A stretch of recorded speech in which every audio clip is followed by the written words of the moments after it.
Time once again, episode 73 of the Video Game Choo podcast. I'm right? Yeah, 73. Right? Okay.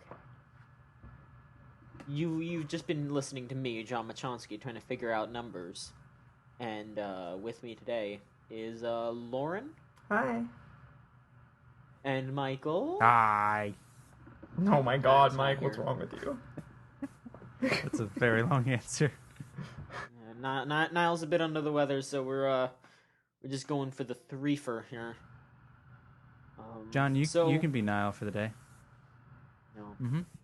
Because then I would have to make fun of myself, and I can't do that in an Irish accent. Can you do an Irish accent? Not without making Niall have to edit it out, because What he should I don't do. know, my Irish accent is pretty much just like fucking the leprechaun from Lucky Charms, and then Niall's gonna be like, "Oh, thanks for being a fucking racist, dude." What he should do is, if he had the time, you should do a quote unquote Irish accent, and then he should just edit himself saying the same words in. That'd be pretty funny. Yeah. Just be like, "Hey guys, it's me, Niall." And just edit that in. Like, wow, that's Make- spot on. Whoa! How the hell? Well, what? What? Oh my god, How is Niall, he- where'd you come from? There's no way I've you been did here that. the whole time. Oh my god, fucking Niall. How'd you get onto John's computer? Yeah, Well, exactly. I took a plane, but it was cheap because I have to leave almost immediately. Isn't he going Bye. back to Japan? Or isn't he in Japan right now? He's in Canada. Oh. I thought it was moving to North- Japan. Canada, No, we'll the see. North's Japan. Yeah, Oh my it's God. true. Yeah. North America's Japan. Same. Anyway, same place. folks, most of the time, I stop and talk to y'all about what you've been doing before I talk about me. But this week is something different. So what have you been doing, Because- Lauren? What? Oh my god, Michael and I wasn't Lauren, ready. No, you need to chill for a moment because you need to hear what I have to say. I know Uh-oh. we don't. No What's one up? does. Yes, you do. Listen. It hasn't happened at the time of recording, but this week is Mewtwo Watch. Mewtwo is on the way to Smash Bros. Oh, okay, you just want to talk While about your you fighting are- game. While you are listening to this right now, as this pours into your ear holes, there's a 90% chance that I am playing as Mewtwo right at that moment. This is me reaching out to you, the listener, and this is how we bond. You will know that I am playing as Mewtwo, and I am getting so goddamn good at playing as Mewtwo. I am just whooping fools. I am doing all kinds of sick moves as this Pokemon. Everyone is going to be so proud of And me. it'll be fine because when I'm gonna be Mewtwo great takes at- Greninja's nerf spot. You know what? How about you relax? Because Mewtwo's going to be the best, okay? Until it gets nerfed. No, he won't. He won't get nerfed because they're going to be like, oh, wow, Mewtwo being the best character in the game just seems right, especially because John Machonsky plays as Mewtwo, and that's perfect. Noted video We should game just... journalist John Machonsky. We have to keep him happy. Exactly. So they're putting they put Mewtwo out as DLC because of my my prayers. I charged up enough energy and I released it to Sakurai, and Sakurai harnessed that spirit ball into just the creation of the Mewtwo DLC. And he was like, "Well, John, this is for you, bub," and then that's what happened. So yeah, Mewtwo Watch, 2015. Stay happy about Mewtwo. Lauren, Michael, I got a couple questions for you, all Mewtwo based. Oh God. Shoot. All right, so why am I here? first question for both of you. What is more fucked up, Mewtwo's legs or Mewtwo's neck? I don't even know. Oh, that's a hard question. Don't even. Probably Mewtwo's neck. Because it's got that tube. Yeah, It's messed up. what's up with the tube? It looks like it would make it hard to look around. I mean, the legs are pretty weird, but they at least look like they can plausibly support weight sometimes. Yeah. All right, next question. Yeah, no, Why- definitely Mewtwo's legs. He's just digitigrade. Or I mean, definitely his neck. Yeah. Okay, next question. Why is Mewtwo's forward air in Smash Bros. The greatest move in the history of fighting games? I don't actually know what his forward air is. It's the Shadow Claw. It's God when damn it, John. It comes out quick. It kills really easy, and it's just the best. Like it feels Fox's so up good air. getting a hit. It's up air. Fox's Gives a shit about Fox's melee up air. Who gives a rat's ass? I'm talking about Mewtwo. This is Mewtwo watch. I'm not talking about Fox. This isn't Fox's time. Look what you're doing. You're enabling this, Lauren. Gives a Are shit you about sure, Fox. Mike? Should I stop? Fox has the spotlight whenever anyone talks about Melee. But now we're talking about Smash 4. We're talking about Mewtwo. We're talking about how great I don't know. it is that he's Mewtwo coming was back. the worst character in Melee.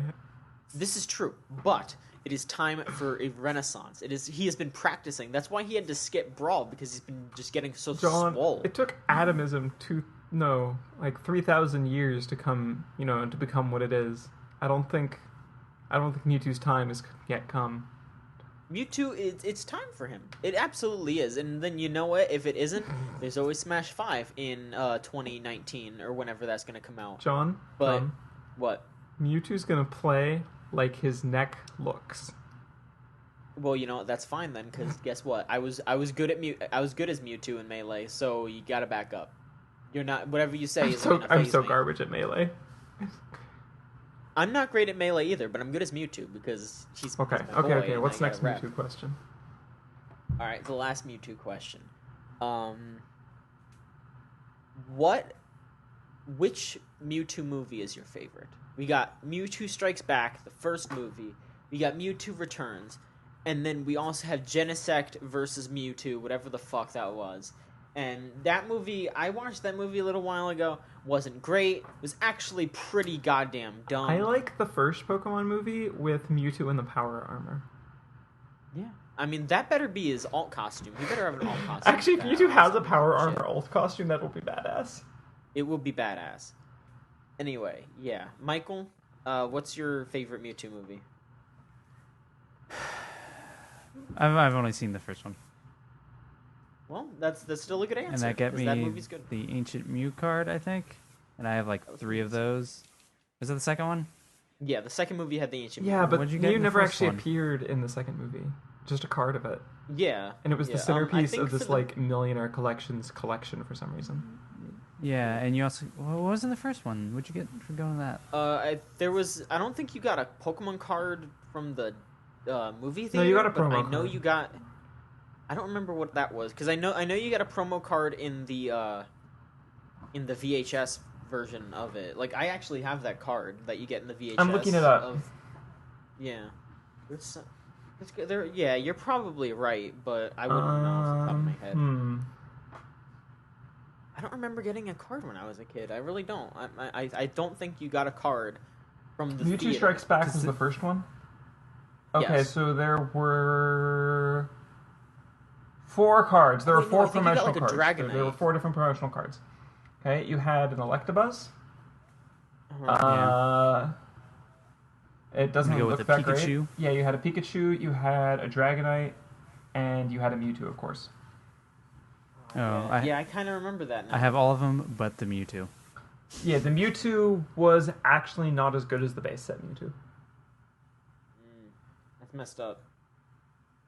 Doesn't matter. It's a Although collectible and they're all worth money. it did have a pretty good ability in the form of energy absorption. But even then, it's not amazing. I have a couple of promo Mewtwo cards. So Yeah, usually if you're running Mewtwo, back then, what you wanted to do is you wanted to use the base set Mewtwo. Because it was one of the best stall Pokemon in the set. the one that was just Mewtwo just standing there like in a. Because all I remember about Pokemon cards is the card art. That's what I really like. Okay. Yeah, that was the best part Okay, of it. so Mewtwo in the base set had a move called Berry.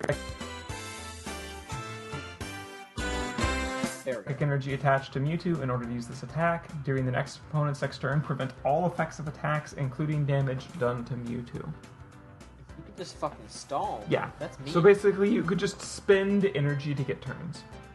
This actually led to a deck known as the Mulligan Mewtwo deck that was really fucking stupid. I bet. Basically, it was Yeah, a deck that's- with 59 psychic energy and Mewtwo. That sounds That's pretty dumb. terrible. And remember, this was before we had like really disruptive Pokemon powers, and Gust couldn't do anything because Mewtwo would still just, there would Just be sit nothing there. there'd be nothing to gust it out for. fucked And up. also because of how the mulligan rules were written, it just... Just Google just mulligan fucked up Mewtwo if again. you're listening to this. It was really stupid. Anyway, They thank actually you, thank you, changed the everyone. mulligan rules because of this deck. Lauren, we don't have to talk about Pokemon cards anymore. I'm sorry. Trying to end I'm trying to save Michael from this game. Because I think Michael's gonna shoot me. Thank you for participating in the Mewtwo. Thank you for participating. I'm done. Thank you Yep. for participating in the Mewtwo Watch. Anytime. Next week, I'll probably talk about Mewtwo again, Nope. and then that'll probably be it. Please. Because I gotta talk about Nope. how he plays. He's bad. Fuck you. I'm. See if I care about your favorite character. Squirtle. Yeah, fuck Squirtle. Who cares? Squirtle's not even in Smash Bros anymore. Shut up once. He Who doesn't. cares He now? doesn't Bye. need to be in it. Disgust me. Doesn't need to be in it. He's too good for that. You disgust me. Too good. Disgusting. What else is happening? What's going on? Alright, well, I mean, if I'm gonna continue to talk about Moi, because I'm flipping the switch today. Oh man! It was my friend's birthday. Happy birthday! A couple nights ago. Happy Yeah, birthday. Happy birthday. And we went to the Bubba Gumps for dinner. Happy birthday, Bubba Gump. Is that his name? No. Oh. We went to the Bubba Gumps. Bubba Gumps, the establishment. That place is okay. I mean, it was alright, but I mean, it gave me some pretty bad tummy problems afterwards. What'd you get? Which upset me. I see. The thing is I'm not really a seafood person. Yeah, me neither. So I just got a burger. Mm. But I guess that hurt my tongue. I mean, you know, if it's a seafood place and you're ordering a burger, I guess you're doing it wrong. But you know, whatever. That's what they get for having seafood. I guess so. Yeah. I had a tempura shrimp because I like those. But So you do like seafood. I like tempura shrimp. So you like the seafood. I guess I like seafood. I mean, I like crab. So it's all relative. Yeah. Yeah. But no, that's kind of all I gotta say. I mean, what have I been playing? I mean, I've just been playing Smash because I'm too excited about Mewtwo to do anything else. So, you know, I was also playing that game. Did I talk about that anime game that I was playing last week? No. I want to hear about it now. I didn't. Oh boy. Alright. I'm gonna talk a little bit more about this, because holy shit. Alright, it is a game called Omega Quintet. Lauren, I'm pretty sure you've at least heard of it, or Here, I'm Googling. something. Because it is a compile heart game. Oh yeah, I remember Compile seeing heart this. game. And the crazy thing about it is, for the first time that I've played an anime game such as Really? this, I feel bad for the guy. And not just for, like, the women. Because, okay, the plot of the game is that you play as the guy in the game, of course, but the plot of the game is that there are a group of women who are called I forget, verse maidens. That's what it is, verse maidens, and they use the power of music to defeat these like demons that show up. So basically, it's them making an excuse to implement like idol stuff. It sounds like an idol. Yeah, it sounds like an idol Yeah. compile. They took the idol stuff and then they mixed it with an RPG. And the idol stuff isn't even really that apparent. You can make your own music videos, but it's not like, oh, there's a rhythm game element to this or anything like that. It's They're Marky just- Mark in it. Mm-hmm. I wish. That would be interesting. Are they Moe? Yes. But here's Okay. here's the catch, or not really the catch, here's the weird part. The main character is friends with one of the girls who becomes a verse maiden. And they've been friends since they've been kids. They've like lived together. They're basically brother and sister. Okay, childhood friend Yeah, character. but here's the thing: is they don't really play it to be like one of those things where it's like, oh, we're destined to end up together because we've been with each other for so long. They're basically just brother and sister, like straight up. Okay. So it's not really like a weird thing until they start to make it weird. And I don't mean like, oh, they get forced to get, but like all the other girls that you're living with in this like area, like the training area, basically, they just keep on going, "Oh, you guys have been together for so long. I bet y'all love each other, right?" And he's like, and the guy's like, "Yeah, of course I love her. You know, we've been together. We've been through thick and thin. We've been through like foster parents. We've just, you know, we stick up for each other." And then everyone's like, "No, we mean love." And he's like, "No, I don't think about her like that. Can you please stop?" And yeah, I end up feeling bad for the guy because they keep projecting this like horrible perverted mindset. They just keep saying, "Oh, you know, you shouldn't be John." I think you're a bit too pure to be playing this game. I don't know. I feel bad because they're just like, look at this guy. He's gonna be living with all these girls. Isn't he gonna peep on us?" And he's like, "No, I'm not gonna do that." And I mean, he means it. He really means it. It's not the kind of thing where he's like, "Oh yeah, I won't do that," and then there's like a couple scenes later where he's like snooping on them in the bathroom. Like, no, he's just trying to fucking live his life. And then they bring in all these other like they do the super stereotypical scenes where like, oh, someone's dress isn't fitted properly so it falls off. And so What? like yeah, the main girl, like his childhood friend, it happens to her, and she like starts screaming because she's like, "Ah, God!" And he runs into the scene like, "Oh God, is something wrong? Is she okay?" And they're like, "You can't be here. She's in her underwear." And he's basically just like, I run in here because I hear screaming. I think my friend is in danger. Like, I'm sorry. And yeah, I end up feeling bad for the guy. Like, he's just really trying to make sure that his friend is okay, and everyone's turning it into some sex thing. John? Yes? I'll say it again, you're way too pure for this game. Think about what the player is doing, and usually when Compile Heart writes them in, there's supposed to be like a player self-insert. Well, I don't know. Maybe I am self-inserting myself too much, and I'm just thinking like, you know, I wouldn't want to be creepy on these women. I wouldn't want to be weird with this girl that I've been with ever since I was a kid. You know, I don't know. Maybe that's just me, but I seriously, just the way that the character is written, I still just kind of feel like he doesn't want to have all this shitty stuff associated with him. Okay. I mean, I know where you're coming from, because I actually, where I just moved out of, or I guess a couple months ago, I lived with 3 girls, and the roommate situation kept changing. But for the last, I don't know, 6 months, I lived with 3 girls. So every time I would tell that to somebody, they'd be like, "Oh, who's your roommates?" I would say, "Oh yeah, there's 3 women, and you know, this is this one, this is one." They'd be like, "Oh really? 3 women? How's that?" It's like, what? It's 3 people. Like, does it matter? Like, they're my roommates. I get annoyed when they leave their plates out. Like, this isn't anything different. Like, it's just as annoying as if a guy would leave all his crap out. Like, it's a roommate. Like, don't. Yeah. So I can kind of get that. I'm the roommate who leaves the You plate out. fucking I'm asshole. sorry. You piece of shit. God. You're just attracting ants. See, yeah, We live on the 4th floor. There are no You're attracting ants. roaches.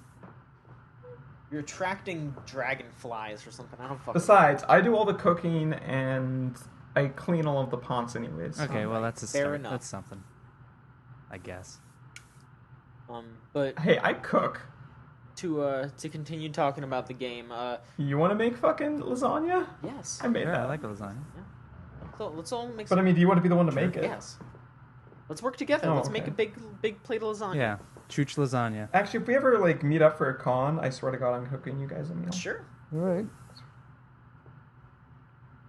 And then you could be like, Lauren, when we go to E3, we won't have to go to In-N-Out anymore. Why would we No, not? we're still, go to- nah, yeah. we're still going in and out. Nah. You're speaking crazy talk. Yeah, there'll be so much time to cook during E3. Yeah, exactly. So much time. We even last year we barely had enough time to go to In-N-Out. Like when you're at E3, the places you go to eat are across the street. There are a bunch of vendors, and you just walk over there and eat. Anyway, to finish up with this game, the actual gameplay is pretty confusing. Just doesn't really explain what stats do what. So you end up equipping things that don't really make sense, and then you'll go into a battle and be like, oh, I'm getting walloped. I didn't know that this was going to completely decimate this character, and it's all really wild trial. It's all really wild trial and error. But once the characters are properly equipped, I remember in your Rebirth 1 review, Lauren. Yes. You talked about how soothing the grind can be. Yes, I like that. Most of the time, I don't think grind is very soothing, but in this particular game, just being able to show up on a bunch of enemies and just kick their ass and just get a bunch of experience for it, it feels nice to just keep doing that over and over again. So, if there weren't these little shitty things in the writing, I could probably recommend it to people that like RPGs and like to figure games out that are a little obtuse, but the writing is just pretty insufferable, and I don't know. I might do a full review sometime, but it's taken me a while to finish it, because it is, of course, a long game, but it's a compile heart game. It's a compile heart game, but I'll try to finish it, and then I'll write up a review, because it's...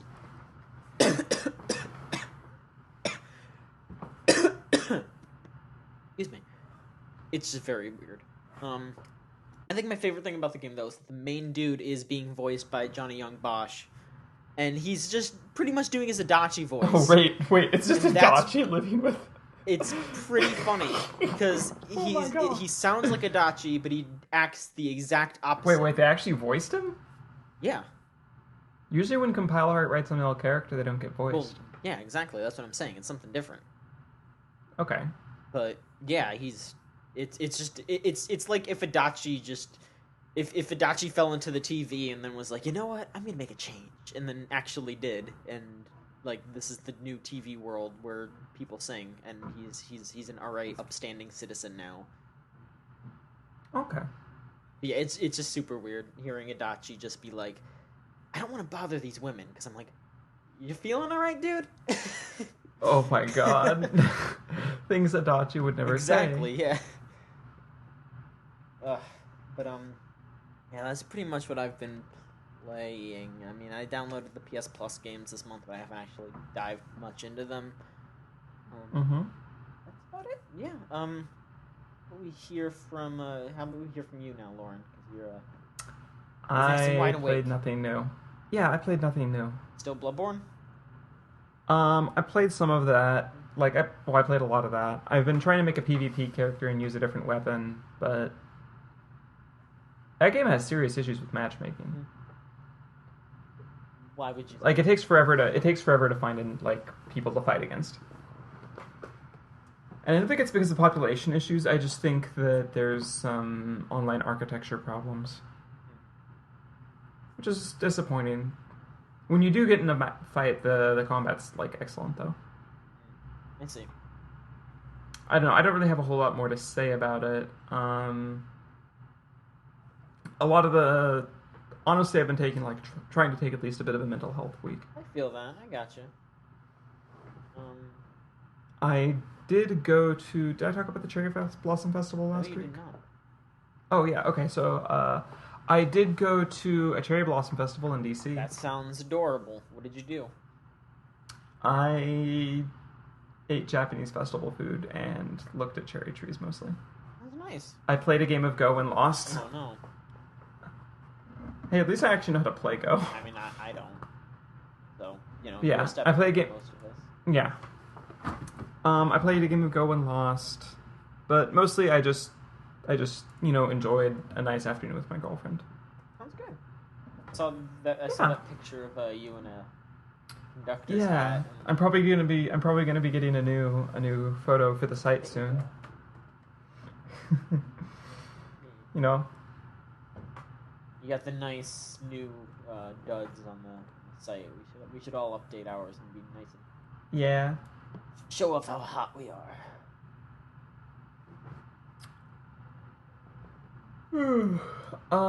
Yeah, my week's been not terribly interesting. I've been trying to just get back in a good headspace.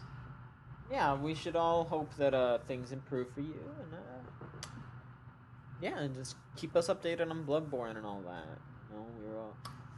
Everyone loves talking about Bloodborne these days. That's the thing. I have a lot to say about it, but I want to get my review All out right, first. well, yeah, get going. Because I've been doing a bit of thinking on the lore, and it looks like the Eldritch monstrosities, in certain cases, are almost exclusively women. Is that good? It can be good and it can be not good. Depends on how you think about it, because, I mean, like, Yeah. it's kind of badass, but it's also kind of...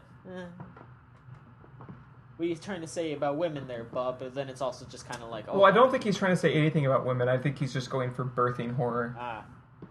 And also, the game never really spells it out. It's something you have to, like, make a few inferences. Gotcha. And there's also a few cases where you have to, you know... Jump to conclusions. No, I'm kidding. Yeah, exactly.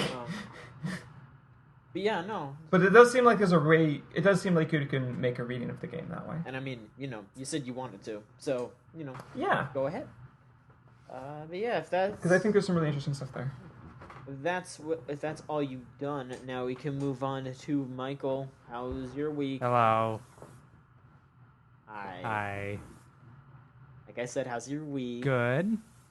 Good. Mhm. Let's fill us in. Fill us in. What was up? What's going on? I went to Megacon Yeah. in Orlando. I'm jealous because I really wanted to and Orlando, couldn't get a ride. Orlando, Florida. Hmm. How was that? Fill us in. It was What good. happened? It was Megacon. They moved buildings. It was in the same convention center, but they moved it to a bigger area, so it didn't feel quite as crowded Good. all the time. Like the Last year was a mess. yeah, the merch area was still crowded, but that's just gonna happen.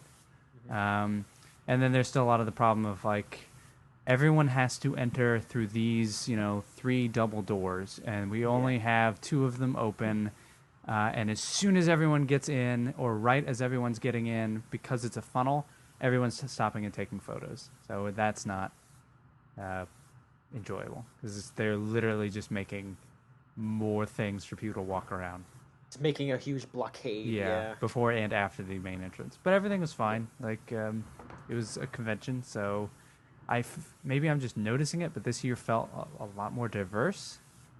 Like, people from different countries and, men and women and all kinds of ages. It felt like I went on Saturday. I just went Saturday, but I also went there on Sunday, but I didn't get a wristband. I just walked around. But Saturday was my whole, like, go through the merch area and scope everything out kind of day. That's usually the best way to do it. Yeah. This is every year I've gone and gotten a 3-day wristband. This year I went on Friday, went to, like, an 18 and older rave that they have now. That's better than the normal rave, because it doesn't smell like a gym locker room. Yeah, I bet. And there's just fewer people, and that's so much nicer. Like, we went in there with I went in there with my friends, and it was like, it's nice and cool in here, because it's not empty, but it's not packed, so the air conditioning can run. And they serve alcohol if that's your thing and stuff like that, and it's decently cheap. It's like $5 for a beer. So That's not terrible from what I've gathered. yeah, I mean, if you went to a fancy bar or club, it would be about the same, and you could get cocktails for like $8, so not bad. Oh. And then the rest of the con was fine. It's still a little creepy. Conventions still creep me out. Yeah, that's cons. Yeah, like, just I don't know. There's just too many kids, especially on Sunday. There's just too many children there. So to see, like, it was just a weird double like, to see people dressed up as their favorite characters, specifically women. Maybe I'm just more sensitive to it this year, or more aware of it.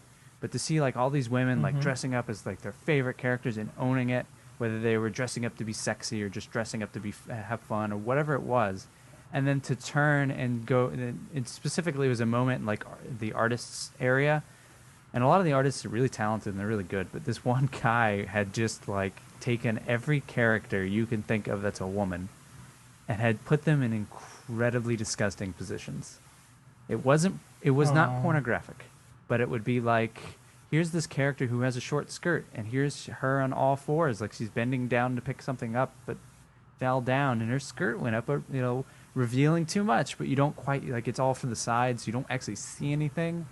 It's like, this is clearly meant to be really dirty, and this is really disgusting. Because here's, like, a 16-year-old girl who's dressed up like that character, and that's the art she sees. Yeah. Like, really. Or even the girls who love anime, and, like, there are several, like, little meetups. When you would go off and, like, go eat something, there'd be like, oh, there's a meetup happening over here. And you'd be like, all these people are in, like, high school. And then you go back into the vendor area, and here's the character they're dressed up as in a figurine that has removable clothing. Like, really? Like, or here's the character on a body pillow, and on the reverse side is their naughty bits. Like, yeah, Yep. it's kind of just... I saw a few body pillows at the Cherry Blossom That's Festival. weird. Place to have it. Well, okay. Here's what happened. Mm-hmm. Is we go to the festival, right? And then there's an area you have to pay to get in that has like all the food booths and everything. Yeah. And off of one side is all of like the contemporary like popular and otaku culture. And so over there you'll find like all the people in cosplay and like all the people with and all the like the anime swag booths selling like figures and such. Okay. And like the concert with the J-pop artist. And then if you go walk to the opposite side, you'll see all of like the traditional arts and crafts people. And like never the twain shall meet. That's weird. Like I have a suspicion that the people organizing it were like, okay, so we know we're gonna get a lot of really weeby people. Gotta make some money. Let's put them all off in the corner.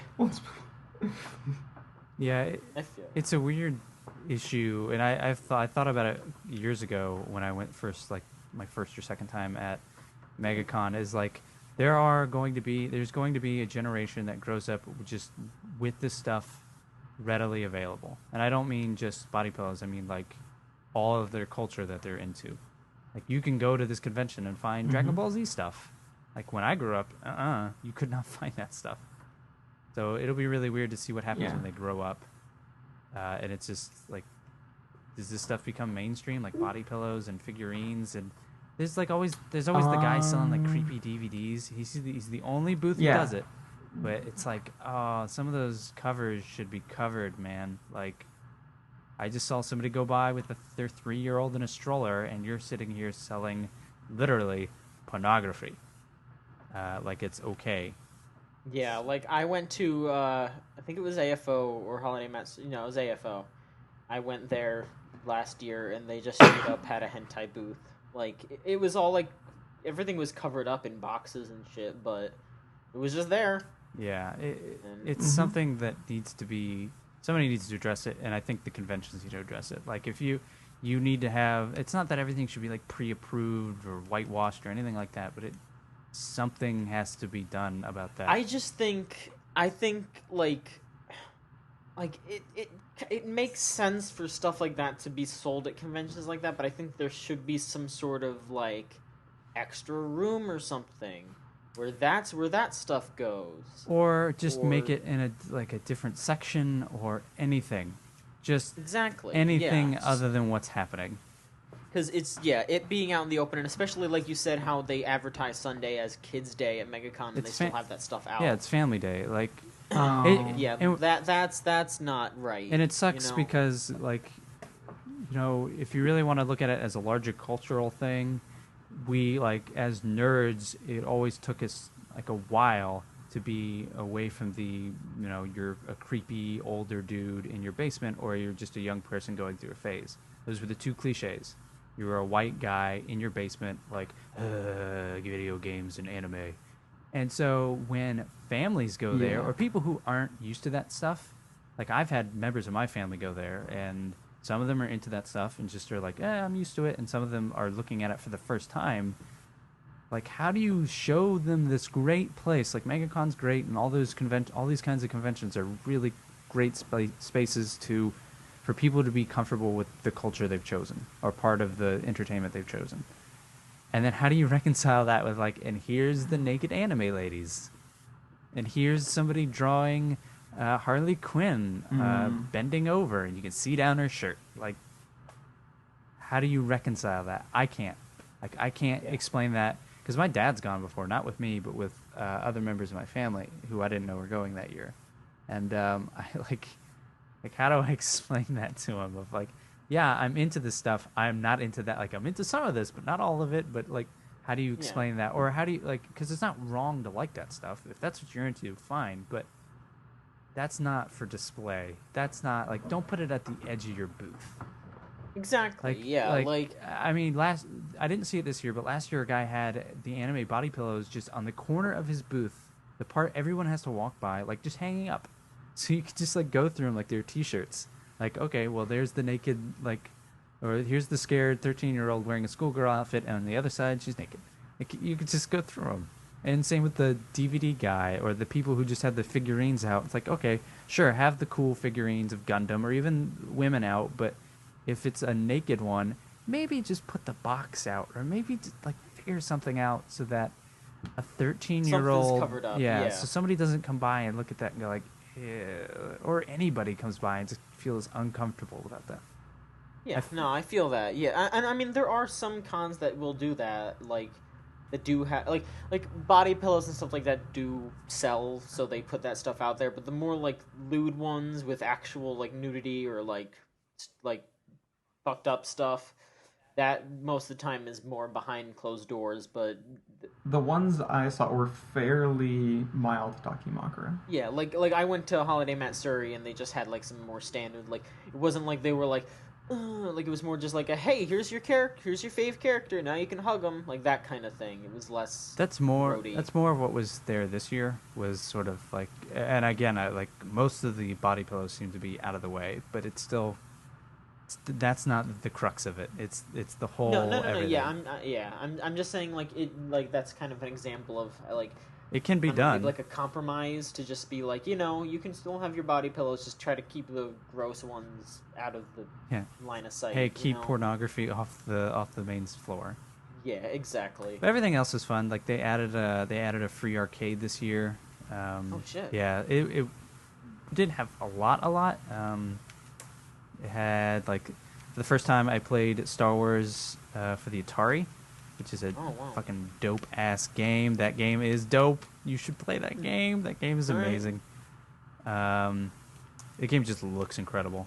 And I played some other stuff. I didn't get anything. I got something for my girlfriend, but I didn't get anything for me this year. Just didn't really see anything that I out and out wanted, like I have in years past.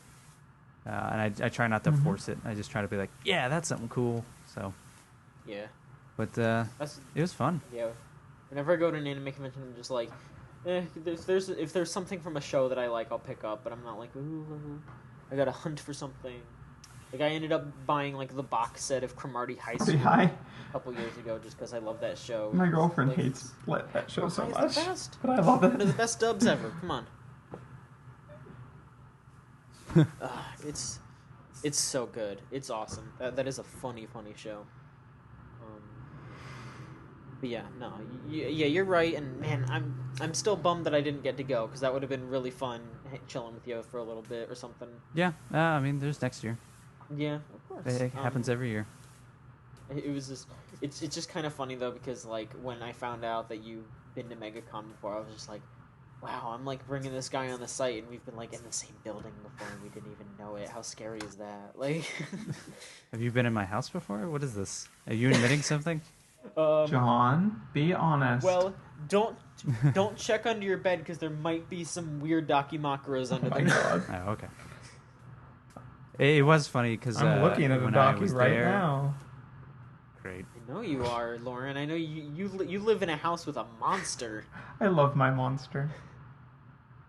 We have 2 Dakimakuras on the bed. We use them as ordinary pillows. Your two Dakimakura children. Only one of them is a child. The other is a grown-ass 40-year-old man with a huge V-neck. All right. I'm glad you said V-neck. Alright, but yeah, Michael, did you play anything or of note? Did I play anything new? I don't think so. No. Nothing comes to mind. I think a lot of my, especially after like Thursday or Friday, a lot of my weekend and a lot of my time was just packing and laundry, and then going to Megacon and being there. So, yeah. Alright, yeah, if nobody else has any other additions, Yeah, let's see what we got. move on to the news. Your Spanish is improving. Thank you. Alright, so Lauren, did you want to do your piece first, or should I run through everything else and have you go last? I'll let you introduce it because you do a good job. Alright, so the first bit of news that we are going to hit this week is how the ESA is fighting with the EFF over abandoned, not shovelware, Shovelware. Vaporware. Games. Basically, abandoned games where the game used to have to log into a server, Like, but now it can't anymore to because the publisher took the server down. To explain, the ESA is the Entertainment So- Software Association, and the EFF is the Electronic Frontier Foundation, which the ESA is a It's a business organization. Yeah, the ESA is a basically. business organization that helps big companies call shots and all that, and Think of like the MPAA for games. the EFF is a group of people that are trying to, make sure that we have some sort of archive for games that have been abandoned or games that people can actually play them in the future, and they're not just completely gone. Kind of. The EFF is. You explain yeah, it let me- better. You know.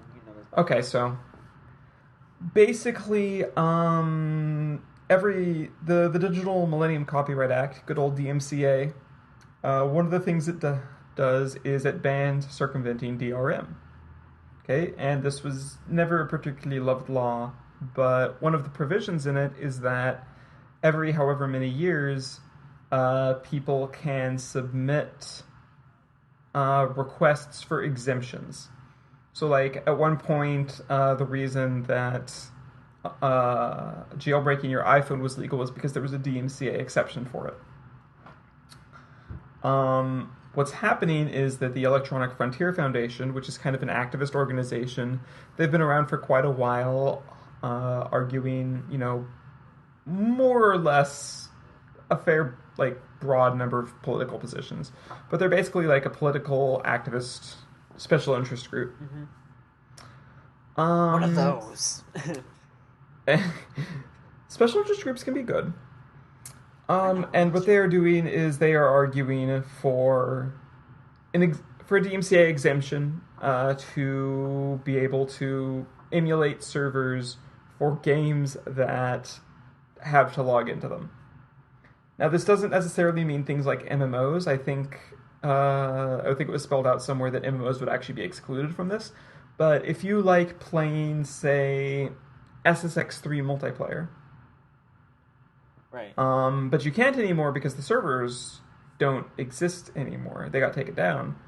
What the EFF wants to be able to happen is they want to legalize people tinkering with the game, reverse engineering it, and making their own server. Right.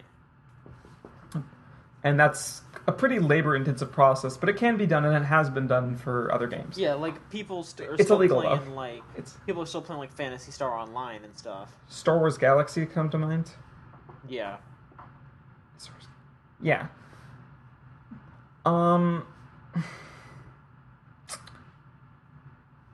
The Entertainment Software Association, the ESA, obviously doesn't seem to like this. So the thing with the Entertainment Software Association is that it's mostly publishers. And it's mostly, publishers throwing their money together for lobbying purposes. So it tends to be a very corporate-minded, business-minded entity. It's just kind of like not concerned with like archiving culture. Right. And it's out to protect business interests. So what they've done is there's two main business interests they want to protect. First, they want to make it so that when they cut support for an old game, then that helps, then that actually helps generate demand for the sequel. So if you, next to another server in something like, say they took Modern Warfare 4 servers down. I don't know if they've done this or if they're ever going to do this, but say they did. I think they're still using like Xbox Live and stuff. You like cut that, out there, so John. What's that? I don't think so. But I said I think they're still just running that stuff on Xbox Live and all that. But like if they did, if those ever went down, we'll see that if eventually. those ever went down, and you couldn't play Modern Warfare 4 anymore, the ESA wanted to stay that way, so you'd probably buy the next Call of Duty game. They want to be able to continue to generate demand for their new games by cutting support for the old ones, or it's also so that the business stays healthy. Like, you could see it as two ways. It's like it is greedy, but it's also so that people keep buying video games. Yeah, it's also because but running those servers costs to money. Keep a healthy business, even though video games are pretty healthy, is to keep. That's what their interest is. It is also a little bit of greed, but it's also a little bit of like, no, we want you to buy the next one because we spent $100 billion on it. So. I mean, that's just generating demand. It's marketing. And I mean, there's also thing. I mean, I wouldn't say that's keeping the business healthy. I would just say that's it's just. There's also examples where it was out of their hands. Like, for example, when Nintendo had to shut down the online capabilities for all the DS and Wii games. That wasn't because they wanted to. That was because GameSpy shut down and all their servers were running through that. And there wasn't really a big reason for them to spend all that money to bring all of those games up. Yeah. So they were just like, we already have a new Smash Bros. We have a new Mario Kart. We have all these other games already. Basically. We'll just have people buy these new ones. Even though a lot of people were still playing like Mario Kart Wii, it was just more worth it for them to just be like, hey, go buy A7 and 8. Because I mean, if they left Mario Kart Wii up, then they would get a million complaints. Yeah. Like, why can't I play Pokemon? Why can't I play Smash Bros? Why can't I do this? So yeah. I'm trying to remember what my other one was. I had a pretty good second point. I mean, you wanted to talk about the stats that they got too, right? I was gonna say that the ESA did I don't know when they did it, but they just released sort of demographic and sales data. I think they. Mike, can you say that again? They polled about 4,000 people, and from that have released about just basically anything you would ever want to know about people who play video games in the United States. And some of the bigger takeaways are like there are 155 people who regularly play video games, or who say that they regularly play video games, which is just under half of the population in the United States. It says that on the average, there are at least 2 gamers in every U.S. household, which is one more than I thought there would be. It says that 4 out of 5 of U.S. households have a device that is used to play video games. Okay. Which isn't too shocking, but again, it depends on, like, did they mean cell phones or not? And if they don't mean cell phones, then that's a lot. That's a lot of consoles or computers. But it said that the average video game player is 35, which I think has been kind of known for a while. The average. I mean, that's kind of just like an average year. Yeah. So okay, everyone went up here. Okay. So the average male gamer is 35. How old do you think the average female gamer is? Slightly younger? 43. Really? Yes. Huh. Well, I kind of feel like that. If we're talking about that, then I don't know. Maybe we are counting cell phones and stuff. Like not just as a like, oh, women only play casual games, but like. I don't know. Does, I would expect it does count cell phones. I wonder if this would have to come down to the questioning and what they like, if they went over like these are what video games are kind of thing. Actually, I'm looking at the change from last year's data. Some point it talks about they went from 52% male, 48% female to 56% male, 44% female. Yeah, a lot of that sounds kind of within margin of error, kind of like just about. Maybe. Yeah. So I to me, it just sounds like it's half and half. Like, but barely. You really want to get down to semantics of like, well, this year it's like it's I mean, 4 percentage points Yeah, is but a these lot. kinds of polls, there is like even if it's a 1 to 2% That's error true. either way, you might as well just say I'm just wondering if the events of the most recent Maybe. year are making themselves not it. known. Because it hasn't exactly been the best It's hard. year It's for hard to female derive gamers. that from because like who knows when this poll went out, how long it took, and also does the average video game player Yeah. even notice that? I bet not. Like that you're talking about like very specific press and I'm sure the average video game player goes to big sites, but do they really care about or even look up stuff like that? Maybe women do. I don't know. I can't speak for the average female gamer, but the whole thing's really interesting. If anybody can get a chance to go through it and read it up, it says like the average gamer plays several hours. I think it was 3 hours a day at least, something like that. It's Okay. It also says that we are spending less time going to the movies, watching TV, or watching movies at home, and are playing more video games. All about those games. Yeah, so it's not like when you read through it, you just kind of go, none of this is surprising. What is surprising, the stat I thought was the dumbest. 84% of parents are aware that the ESRB rating system exists. 84%. That's a lot. Only 69% use it when making a purchase. Huh. So that there are 15% of parents who just know about it and don't give a shit. They can all go I mean- themselves. Like if I ever hear somebody complain about there need to be ratings like on movies, like if I hear that again, I'm just that's so dumb. Yeah. And there's other stuff like of the games rated by the ESRB in 2014, only like 41% were rated E, and another 21% were rated E10 plus. So over half the games that are released are E10 plus. So you often hear the idea that it's nothing but mature games. It's not really. It's only 14% mature rated. Those probably dominate the sales, but those aren't what they make. Yeah, that's not the vast majority of the market. Yeah, so it's pretty interesting kind of going through and seeing exactly what the industry is at or was at in 2014. Just interesting stuff. Right. All right. Well, thanks for your reports there. Back to you, John, in Yeah. News Central. The newsroom. The Nook. Oh my God. That's what we're Are calling we it. Tech TV now? Yes. Great. Let's get bought out and then shut down and then. Finally. And here's Yeah. Leo Laporte. It's all right. We'll have a couple of years of strong content. Yeah. Yeah, and then when Then we we'll get get bought up by out, G4. Yeah, and then They will hire Olivia Munn. I mean, and then we'll still have other years of strong content, and then eventually we'll just start showing reruns of Cops, and then all of us will get better jobs anyway. So whatever.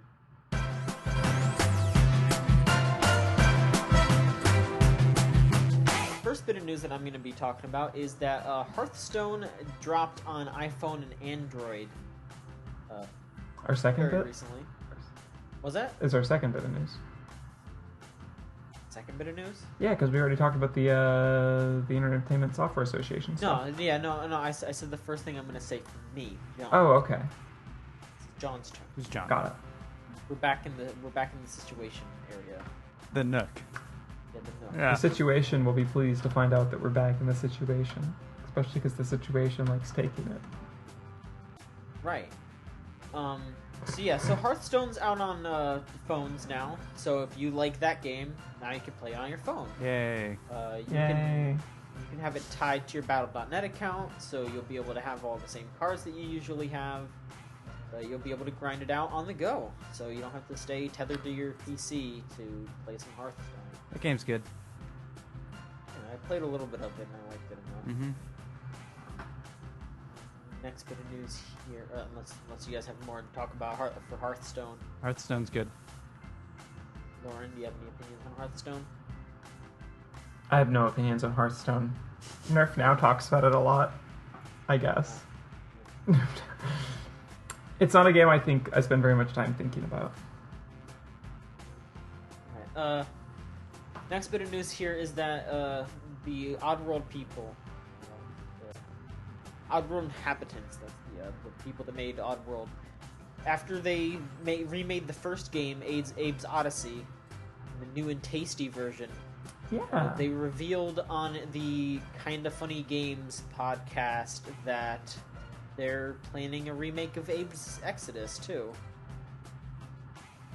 So they're going to be remaking that game as well. Maybe eventually they'll remake Munch's Odyssey, because that's coming up 14 years old. Wow.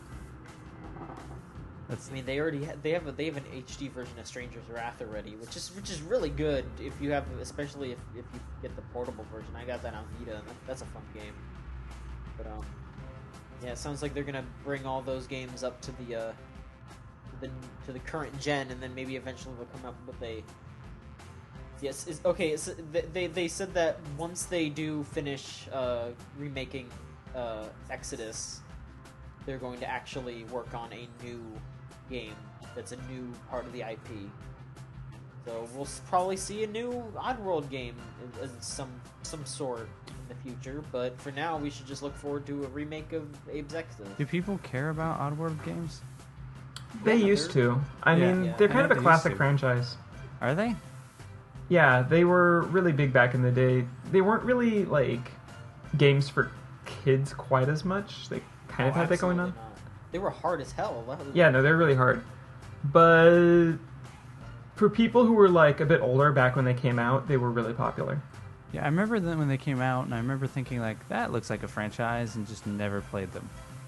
Yeah, I was more or less in the same thing. I was a bit young when they came out, to be honest. Exactly, same here. I remember playing Abe's Odyssey when I was a kid, because my parents would just buy me whatever the hell PS1 games they could find, and I was scared of that game, I remember, as a kid, because it was so, like, grimy and just dark and weird. So I remember just being afraid of playing it, and I played a bit of the remake, and it's good. So that was interesting, like, revisiting something that I was afraid of as a kid, just enjoying it now. Nice. But, yeah, good luck to Oddworld inhabitants on making more. Yeah, I'd like to see something like that come back. And just another Stranger's Wrath kind of game, because that was probably the most interesting Oddworld kind. I mean, they could do whatever the hell they want with Oddworld, because they made this huge universe, and they haven't even really tapped into it fully. So they can really do whatever they want. Like, the first two Oddworld games were side-scrolling puzzle platformers, and then I don't know what Munch's Odyssey was, but, like, Stranger's Wrath was a third-person action game. So they can do whatever the hell they want in the future. Yeah. Yeah, we'll see what happens. Speaking of game announcements, pretty much everything else is just a game announcement. We had a big week last week for new games. First up, this got leaked a little while ago, but they decided to announce it pretty much right after. There's a new Project Cross Zone game. You recall the first Project Cross Zone? That was the was Namco, Capcom, and Sega crossover. And in this one, it's the same thing, but they're adding a bunch of new characters. It's Project Cross Zone 2. Some of the characters that they've pointed out that are going to be in are from Virtua Fighter, Mega Man, Resident Evil, Valkyria Chronicles, Devil May Cry, Tekken, Dot Hack, Space Channel 5, and more. Such as even Strider is going to be in it, as well as some of the characters from Yakuza. Weird. So that's going to be a lot of characters in this. Monolith Soft is making this game, and Bandai Namco's publishing it. So yeah, if you enjoyed the first one, this seems to be a shit ton more of that. That's going to be out on 3DS as well. They already confirmed that it's coming out in the US this fall, so not much longer until we get that over here. Have either of you played the original Cross Zone? Nope. Nope. I think I played a demo of it and it was okay. It kind of it was just a turn-based strategy game. I bet you'd like it, Lauren. You think so? Yeah, I Give bet me you a link, would. I'll check it out. I know you like turn-based strategy, and it was just a good one of those. I like all sorts of games. I know, but I'm just saying, I know you like those in particular. Oh, thank you. I do. Actually, speaking of turn-based strategy, Telepath Tactics is coming out. I don't know what that is. What is that? It's a turn-based strategy game. Well, of course, but is there like a gimmick? Not really. It's just been in development for a few years, and it looks like it has good basics. Okay. I remember that the guy who wrote it keeps a fairly, up-to-date blog, and he wrote a opinion about why he was using a female main character that I thought was really interesting. Mm-hmm. I've been thinking about tracking him down. Don't say it like that. He's gonna get on our side and he's gonna like it.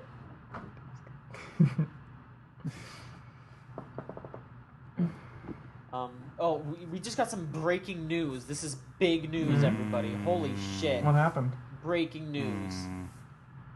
But a returning classic stage from Mario Kart's past. Baby Park. Has been confirmed. Baby Yes! Park. Baby Park is back! I don't know what that is. It's from Mario Kart Double Dash. It's the greatest track in the history of Mario Kart. I didn't actually play Double Dash. Well, Baby Park is just how it's just an oval. That's all it is. Oh, great! Baby Park. It's just an oval. Great. So it's much- an all basics track. Got it. Yes. How much money do I have to pay to get an oval? Well, I mean, you get more than just that stage in the Mario Kart DLC pack. Thank God. You also get a really nice Animal Crossing track. Is that one a square? No. Is the other one a circle? Some of them are elongated circles. Ooh. Like ovals and shit. There's a couple of other tracks from classic stages. Some of them that I don't recognize off the top of my head. Just kind of like a bunch of trailers were dropped for Japan, but it's super easy to see that it's Baby Park. Oh yeah, also Neo Bowser City from the 3DS version, Mario 7. That's back too. So that was a really good stage. So yeah, glad that some good stages are coming in for this DLC. Eh. Alright, let's get back to these new games Yeah. here. Speaking of Capcom, the new Monster Hunter RPG coming out called Monster Hunter Stories. Oh. It looks like it's gonna be a lot more cute and more I guess maybe easier to get into. Mm-hmm. Yeah, it's the first RPG Monster Hunter game. It's gonna be for 3DS, and so far they've only confirmed that it's coming to Japan, but Monster Hunter 4 sold 1 million copies in the US, so I feel like they understand that there's a market for Monster Hunter games over here now. I'm gonna hop on that. Yeah, I mean, that seems like a good way to get into at least the universe of Monster Hunter and try to get an understanding of what happens there. If you're gonna just, if you want to figure some stuff out about it.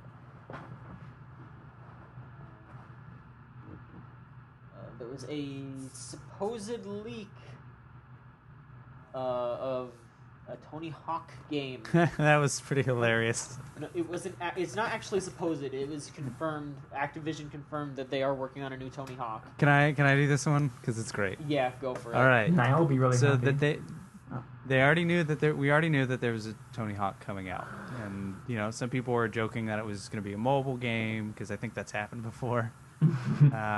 Yeah. And then the caterer, right? Tony Hawk's caterer. Tony Hawk's official caterer, who I guess Instagrammed or tweeted a photo of him at some event that he was catering, and it had some tables set up, and they were all in a half pipe, and in the background there is a little screen, where a projector would be, or a projector would project, and on the screen in the corner it has the name of the game, which of course is called simply Tony Hawk 5.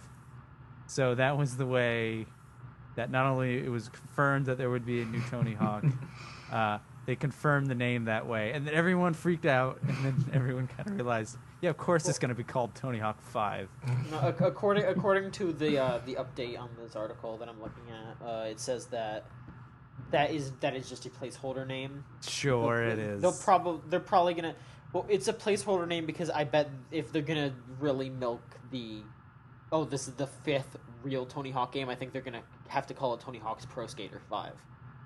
If they're really gonna bank on that. Sure, but do you care if it's Tony Hawk 5 or Tony Hawk Pro Skater 5? Don't you just care that it would be a full but console I think version?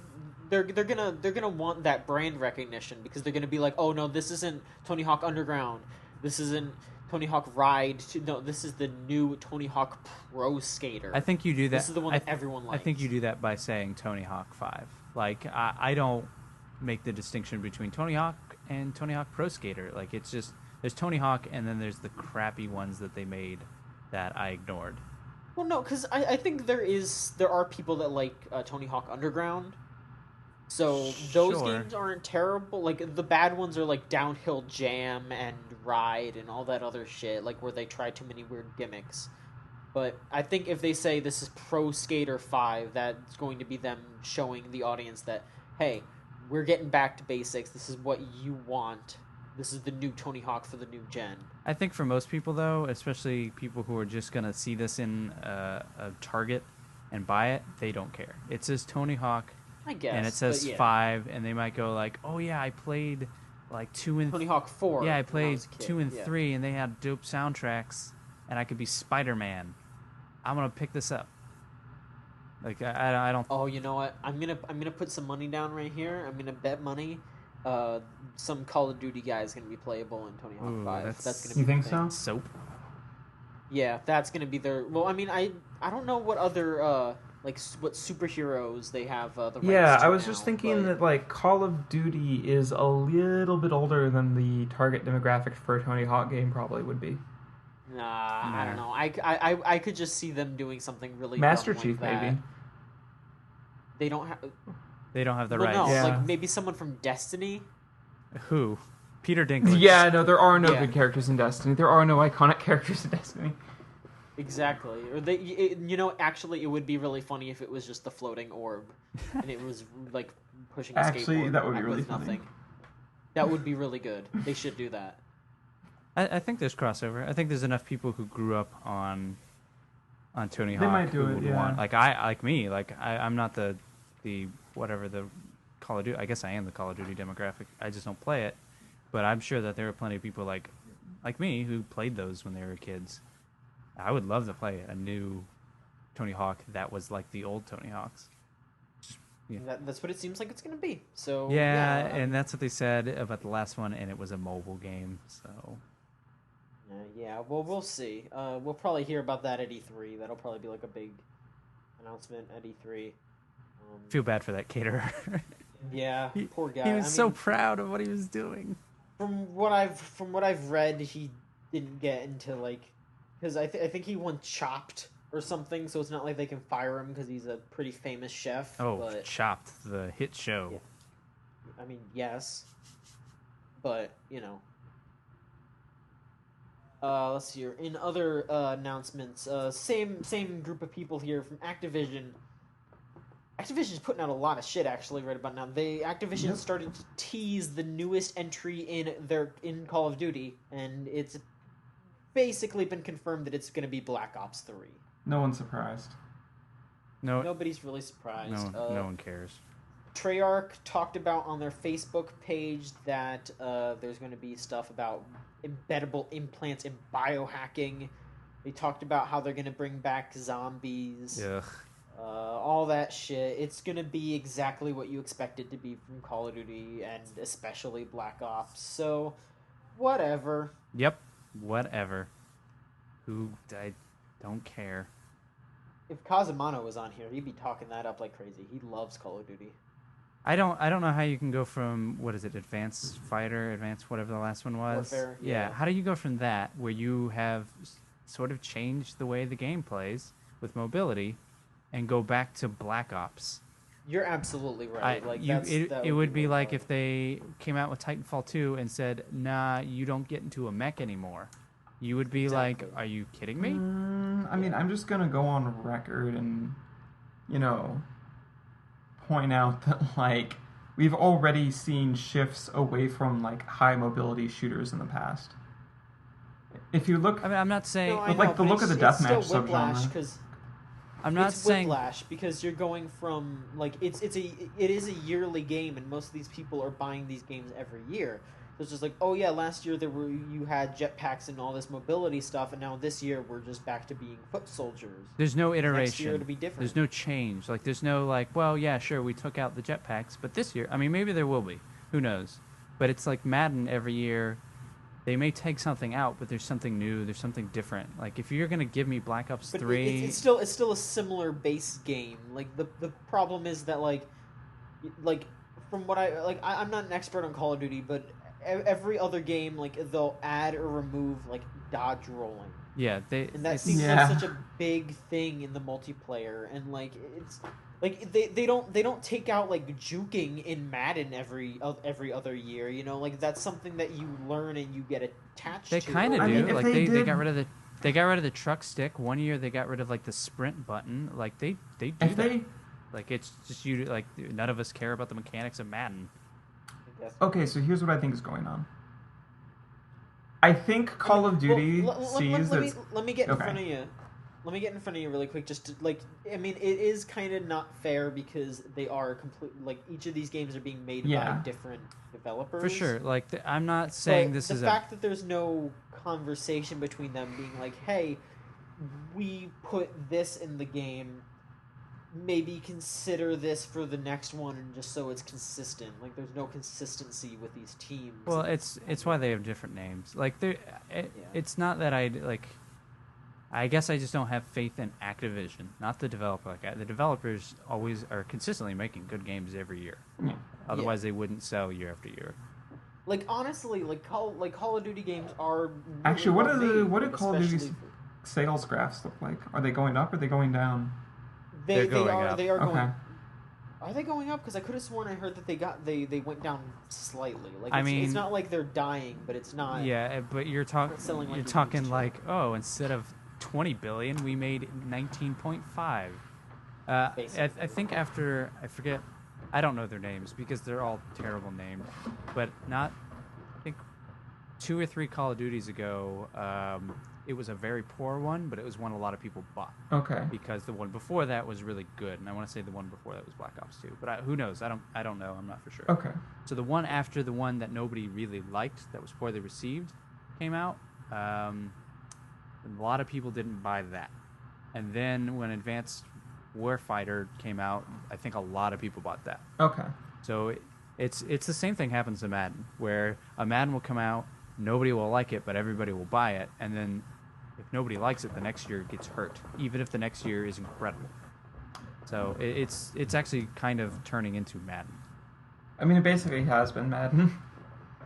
Yeah, it's just Madden for different people. In fact, I think those ESA charts earlier, it's basically said number 1 and number 2 of sales from 2014 were Call of Duty, followed by Madden. So, yeah, congratulations, everybody, you did it. All right, well, yeah, we'll see when that comes out. It might be good. Whatevs, we'll see. Whatevs. And the last thing that Activision announced, which wasn't really a surprise, but how it works is the surprise, is Guitar Hero. Yeah. Newest Guitar Hero game is called Guitar Hero Live. Yeah, that's fun. It's really something. I've watched 2 videos of how it's played after I watched the trailer. The trailer's on the site, and that shows some of the gameplay. But man, does it look ridiculous. Yeah, they redid the guitar, where instead of having the 5 buttons, or is it 5 or 5? 5 buttons. Yeah, 5. Yeah, the 5 buttons on the side, just all on the side together. As frets. Changing it to the frets. They changed it to 6 buttons and there's 3 on top and 3 on bottom. Yeah, So you end up having to. It's supposed to mimic sort of like a chord would if you were playing a real guitar, like that hand shape. That's what I think what they're trying to go for. That's what the press seemed to say. Which isn't really where the game is weird. It's the fact that the game is it's an pretty much... It's an FMV game. It's FMV. It's FMV. They recorded live audiences, live bands playing these songs. The 2 songs I saw played, the gameplay was like you start the song and you are backstage. You are in first person of a guitar player. You are backstage and you start walking out to the stage, and as you walk by there's like your drummer practicing on like some gear, and then there's your bass player looking kind of nervous, and then a hot lady winks at you, and then the roadies like hand you the guitar, and like the security like guides you to the stage, and you get on there and your band like looks at you and like nods and smiles, and then you start playing, and the camera is sort of it's like really swimmy, like it's according to the Polygon article that I'm looking at, they did a really in-depth they did a pretty good job. They did an in-depth because they actually went and played it at the reveal. They talked about how there's no fail condition now. Instead, because they took out failing in DJ Hero. Yeah. They just wanted you to finish the game, the song. So they implemented this by making it so if you fuck up the song, the crowd reacts as if you were an actual band just fucking up a song, and you have to sit there and watch the crowd boo you until the song is over. It's actually really strange. Like, so as you're playing, weird effects will happen to the screen. It was hard to describe. Like, it's almost like you're being shot in a first-person shooter. Like, your field of vision goes blurry. It kind of focuses in onto the center. Like, everything kind of gets really hard to see, and then it'll come back. So if you're doing poorly, and it seems like an edit point. So if you're doing poorly, that will happen, sort of like a kick of adrenaline or something, and then all of a sudden the people who are like looking at you weird, kind of clapping, will now just be looking at you and booing. And then if you start doing better, it'll happen again, but it'll be all bright, and then everything gets much clearer, and they're all cheering for you now. It's really strange. And the camera movements didn't seem like you were always a person on stage. It was doing weird sweeps, and like you're holding your head at a weird angle. It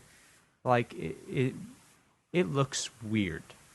It looks disorienting. Okay, so bad weird. It's hard to tell because I wasn't playing, and like the difference between playing a Guitar Hero or a Rock Band and watching is very different. Can you from just playing a Rock Band game, I would not be able to tell you what a specific background looked like. Yeah, because you're focused. Yeah, you don't care about that. Yeah, it's all about the note highlight. But I mean, the backgrounds are kind of not the most important part of a Rock Band game. Absolutely not. But it seems like they're trying hard in this specific game to lean in. Yeah, it is called Guitar Hero Live. Like, it is leaning into the live. You are a live player. You are playing like a band would live. Now it does point out that you can go into a non-live version of it, and instead of just having a background or whatever, the music video for the song will play in the background, which is neat. I think that's cooler. Like to take all these, depending on the songs and everything, like to reincorporate music videos like that is better than just arbitrary backgrounds. I think that's the best idea of all the stuff that I read about it. Absolutely. This game seems kind of weird. The extra weird thing. Here's where it keeps getting weirder. It's coming out sometime this fall, they said, and it's going to be $100 for the game and the guitar. But here's the thing: it's available for all the consoles and smartphone and tablet, but also you can just plug it into your TV, and you can use it on just a device. It says actually the mobile version. You can throw the mobile version up on a TV if your TV can hook up to your phone. Oh, okay. So you don't need to have you don't need a console. You can just use the mobile version on your TV, which would make it easier for multiplayer. But it kind of seems like, there's been no talks of other instruments, which is Well, this is Guitar Hero, not Band Hero. well, no, they had a bunch of instruments for Guitar Hero World Tour. Yeah, but after they made Guitar Hero World Tour, they broke off the brands and made Band Hero, and then they said, well, Guitar Hero will just be guitar from going forward, and we have Band Hero and we have DJ Hero. Like the mobile stuff, like all that stuff, and the FMV stuff, and the music video stuff, just sounds like they are doing it as cheaply as possible without being like a value game. FMV is cheaper than building, huge backgrounds and hiring all those artists and figuring out a way for it to work. Music videos sounds like something that maybe a record company would like. Yeah, of course we want our music videos that don't get looked at enough because MTV sucks, and we want our artists on there. Like, sure, go ahead, put these music videos. Like, you want our song, take the music video. Like, that seems like I have nothing. That's no not clue about quite what music that business business. relationship looked like. Yeah. Usually, I the have record no clue company about it. wants they want royalties or they want a licensing fee. Yeah, for sure. But I'm wondering if that made it easier to get those relationships to say, also, we want your music videos, and they'll be seen by a bunch of people. I mean, but from the record company's perspective, the music video is worthless if it gets seen and the record company doesn't get paid for it getting seen. well, I'm saying, like, if it's going to get seen X amount of times, and then you can say, and we'll add more to it by putting it in Guitar Hero, it won't just be your song, it'll be this $1 million, or probably not $1 million, it'll be this thing you've already paid for and made, and you can put it in our thing, rather than just have it sit on YouTube forever. Yeah. But where's the value for the company in that? Why does If they the get company paid- see? Why does If they get paid more for the music video instead of just the song. okay? So Like that, presumably the that's what I'm developer will be saying. paying Is them it for could the be music video. Yeah, it could be mutually beneficial where Guitar Hero doesn't have to make these fancy anything extra, but can just pay a little bit more to use their music video, or some relationship that's makes the development cheaper, but the actual overall cost inexpensive for both sides. To wrap this up, Activision also confirmed that none of this will be backwards compatible, but they're gonna have a bunch of songs available right out the box, and they'll be adding new songs all the time. And they said there's gonna be a good amount of free songs, so you won't have to worry too much about that. That sucks about backwards compatibility. Yeah, I mean, like, the Harmonix is trying to work on that. Harmonix is trying to do it for instruments and songs, and Guitar Hero is like, nah, Yeah. that kind of sucks. It is from the DJ Hero people, so maybe it'll be good. We'll see. Yeah.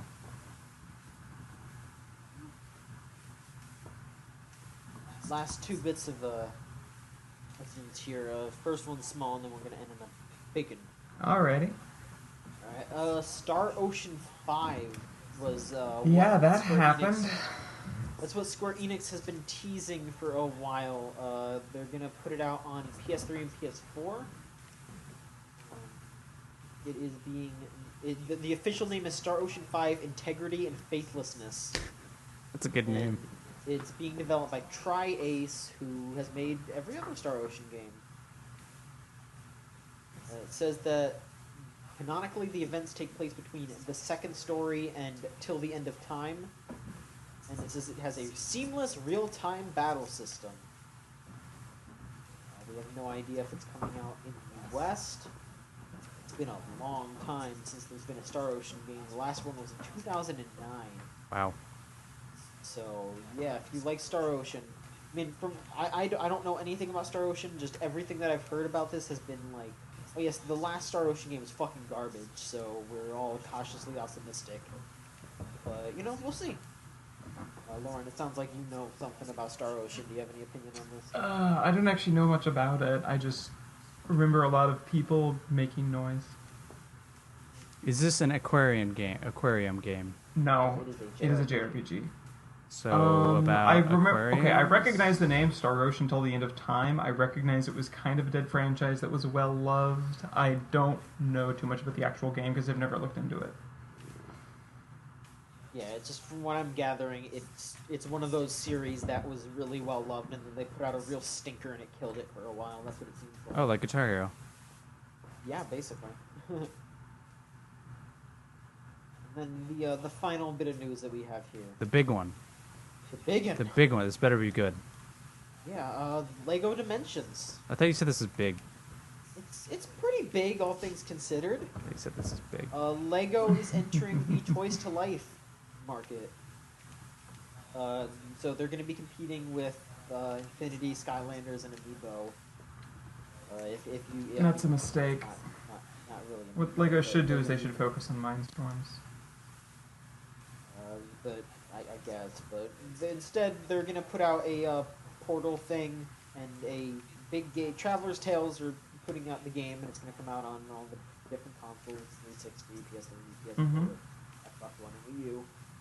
It's going to be $100 for the starter pack, and it will come with the game, the toy pad, which lets you put the characters in there, Lego Batman, Lego Gandalf, and Wild Style from the Lego Movie.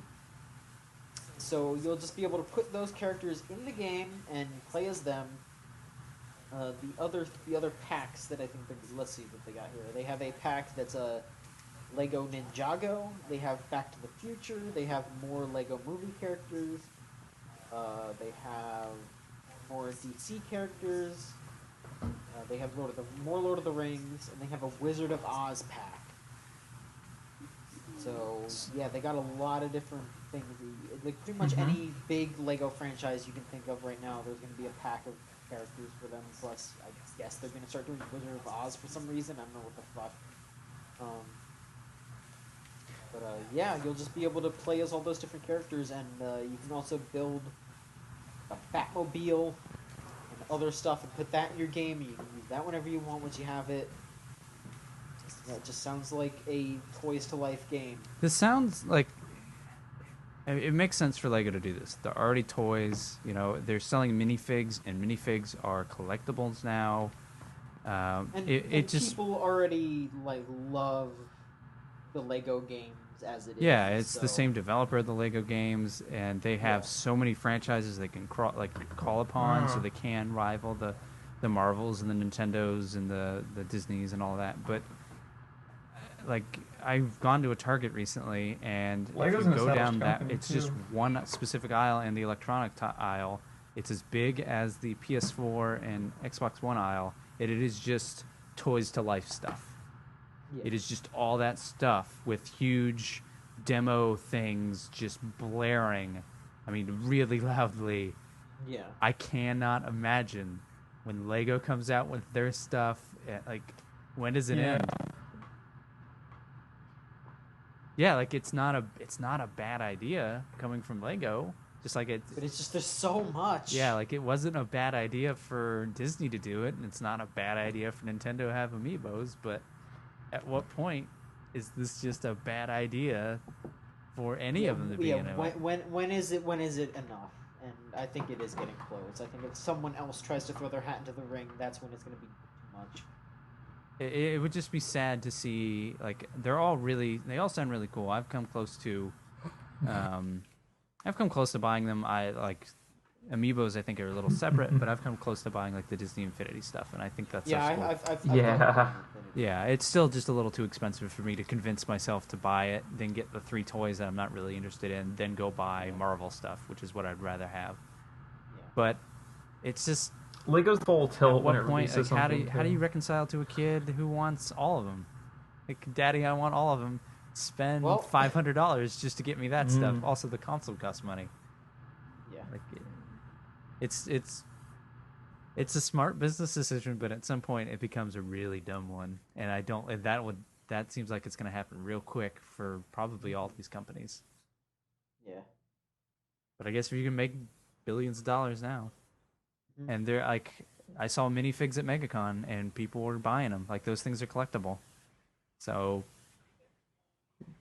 Minifigs? Well, the minifig market is kind of distinct. It just seems like another collectible that's out there, and if you even if it's just a small portion of people, adults, if it means they'll buy your Yeah. game to get those minifigs, then hey, you It made is a a small couple more. market. You made a couple more sales though. So That's true. Yeah, like I'm like they started selling the Mario amiibo separately, but I know for a fact there were people that went out there and bought Mario Party 10 purely just to get the Mario amiibo before they sold it separate. yeah, those are Lego people. Those people exist, I'm sure. Yeah, yeah. Yeah, that's the news. If you have any tips on news, make sure to email us at tips@videogamechoochoo.com. We'll be sure to get it, and we'll talk about it if you want to hear it. But, you know, most of the time we cover everything, so... Hell, even if it's not new news or something like that, if you think something's cool and is in the news, send it in further. Yeah, yeah. Actually, that reminds me of something I forgot to talk about last week. I should bring it up because I want to hear y'all's reaction to it. Let's be practicing. Yeah, they announced that there's going to be a Five Nights at Freddy's movie. Yeah, that's dumb. Yeah, let me actually pull up the article that I wrote for it because, man, did I put a zinger in there? I'm a piece of shit. No, Agreed. yeah. No, let me put this up. No, it feels good that I have to scroll a little bit down the news. We've been putting up enough content. The Holiday Reporter was the one who got the story, the exclusive. Warner Brothers is going to be making this movie. It is going to be produced by a gaggle of people, including Roy Lee, who's producing the remake of Stephen King's It. And they are supposedly working closely with Scott Cawthon, the original creator of Five Nights at Freddy's, to make an, and I quote, insane, terrifying, and weirdly adorable movie. Weirdly adorable. Yeah. So my zinger was, it'd be strange watching Five Nights at Freddy's content without a scare cam in the lower left-hand corner. Boom! Boom! Wow. Ooh. You sure did PewDiePie them. Yeah, I Oh, got yeah. him. Holy shit, did I get They're him. Machanski now. Yeah, done for. Mm-hmm. Boom! Kazamano'd. I mean, no. Kazamano'd. No, because if it was Kazamano, Kazamano'd. Wouldn't Bam! be. Whoa! Wouldn't be. Ka-chow! Bam! Alright, well, that's all the news that's fit to print this time. Lauren, let's go on to questions. All right, we are a little short on questions this week. Okay. So we only actually have one new one. A lot of the ones are rollovers from last week. Shame on you all for not sending any more questions. Yeah, please, send more questions. Yeah. Like All right. Tumblr user The Masked Negro asks, as the official pro fighting game player of Video Game Choo-Choo as well as Inbox Champion, I demand to know what character you fucks rep for Street Fighter. And if you don't play Street Fighter, 1, fuck you, and 2, pick one you think looks cool. Second, fight me, Lowrider. Let's do one at a time. So, Okay. one at a time. All right, who do we play as in Street Fighter? I don't play Street Fighter, but if I did, I would learn to play Ibuki because Vortex setups are fun. Who are you gonna play as? What'd you say? Ibuki, the lady Oh. ninja. Yeah. She's That pretty great. highly technical shuriken tech. Yeah, she's pretty great. Yeah, she's strong, and I would never have the lab time to really learn how to play her. But if I did, And on the scene, and all that. yeah, I just think she's cool. How about you, Michael? Because I have a long answer because I play a lot of Street Fighter. Dawson. All right. Yep. Let me think. In Street Fighter 3, I play as Q. I don't expect to win, but I just like him. In 4, I play as Dudley. I also play as Dudley in 3, but I like Dudley in general. Like I play as Dudley in pretty much any game that he's in.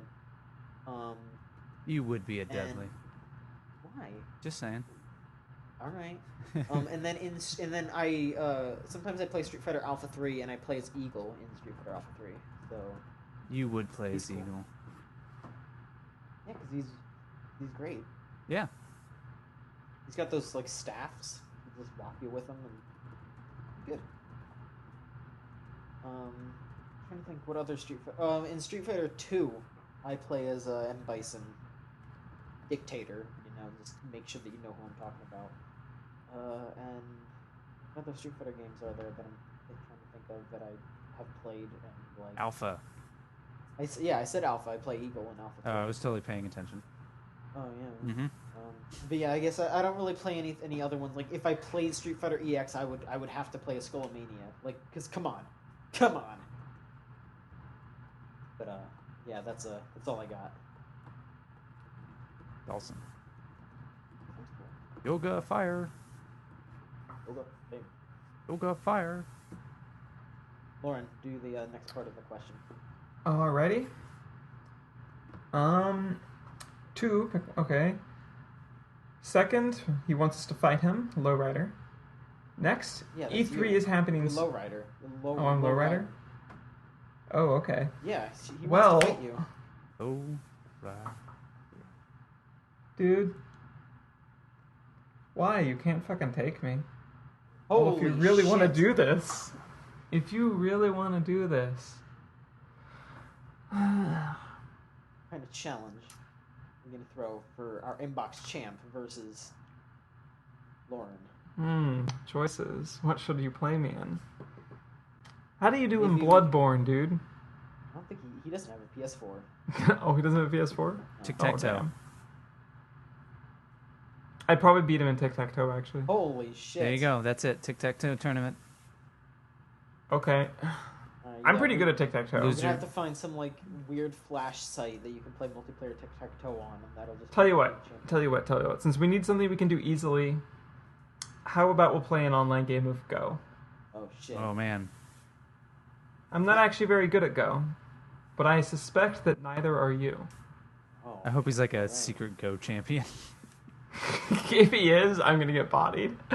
But I don't think he is. All right, and then the next bit. All right. E3 is happening soon, and I just wanted to remind, presently, what the fuck is wrong with Dojima?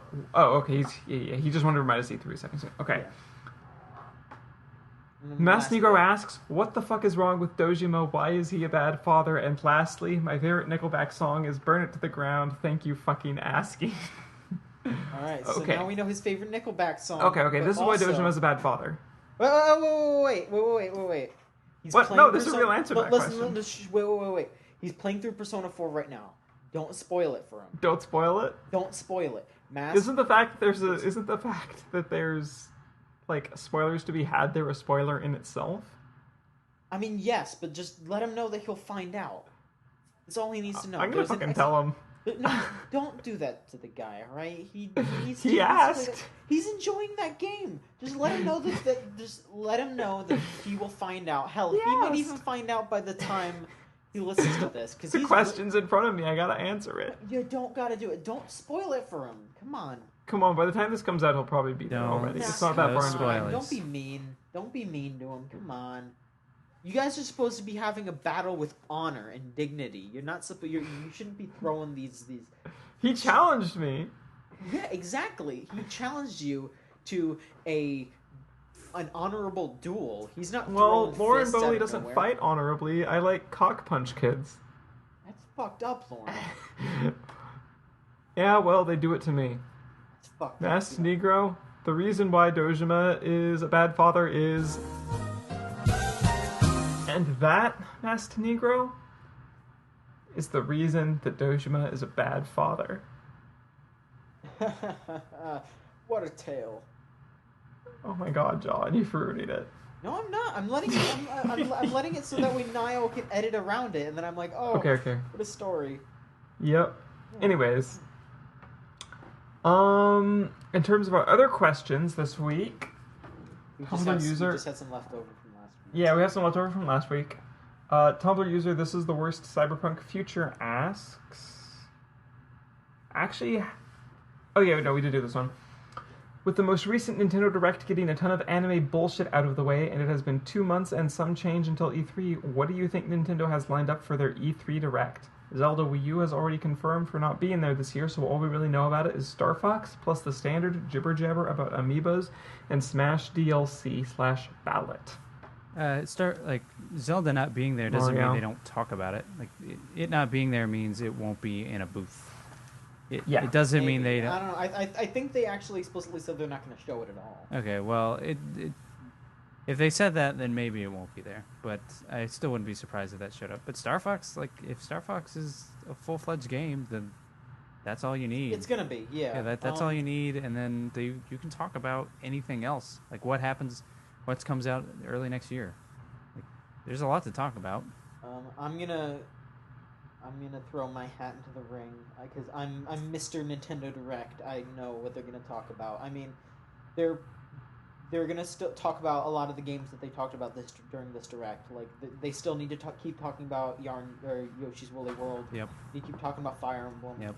Yada yada. But just for brand new things, I would bet money that this is the year we see Metroid. You think it's gonna be it's Metroid? this time. I seriously think it's gonna happen. Like, Retro has been talking about. They've been hyping up what they've been making for a while. I think it is time for them to do it. Do you think that's a this year release? You think we'll see a Wii U Metroid? I don't know if it's gonna be this year, and I also don't know if it's gonna be 3DS. I could see them or Wii U. I could see them doing it on 3DS. Oh, that would be. I just thought of something. What? New Metroid game. Kind of typical 2 analog stick shooter on new 3DS. I could see them doing that. Yes. That would be such a shame. The Wii U, Wouldn't it? like, too many people already see the Wii U as a dead system. So to like literally take another huge franchise and just say it's not on it, and because you've already hinted that there'll be a new system, who knows when, like that, you are just putting more nails into a coffin that you don't want. I mean, at the same time, is it really smart for them to double down on the Wii U? If they want to sell anymore, like they still have years to go. Like when a new console's coming out, like even Sony and Microsoft are very careful about when they announce it, and even when they do, they'll usually say, and the other one's taking a price drop, and the other one still has stuff for it. Please continue to buy the other one. Because people tend to stop buying it as soon as you announce a new one. So the fact that they've even partially announced the old, like a potential new one, is gonna hurt sales. So, I mean, the Wii U. Yeah, the Wii U. Is it really smart for them to double down on the Wii U?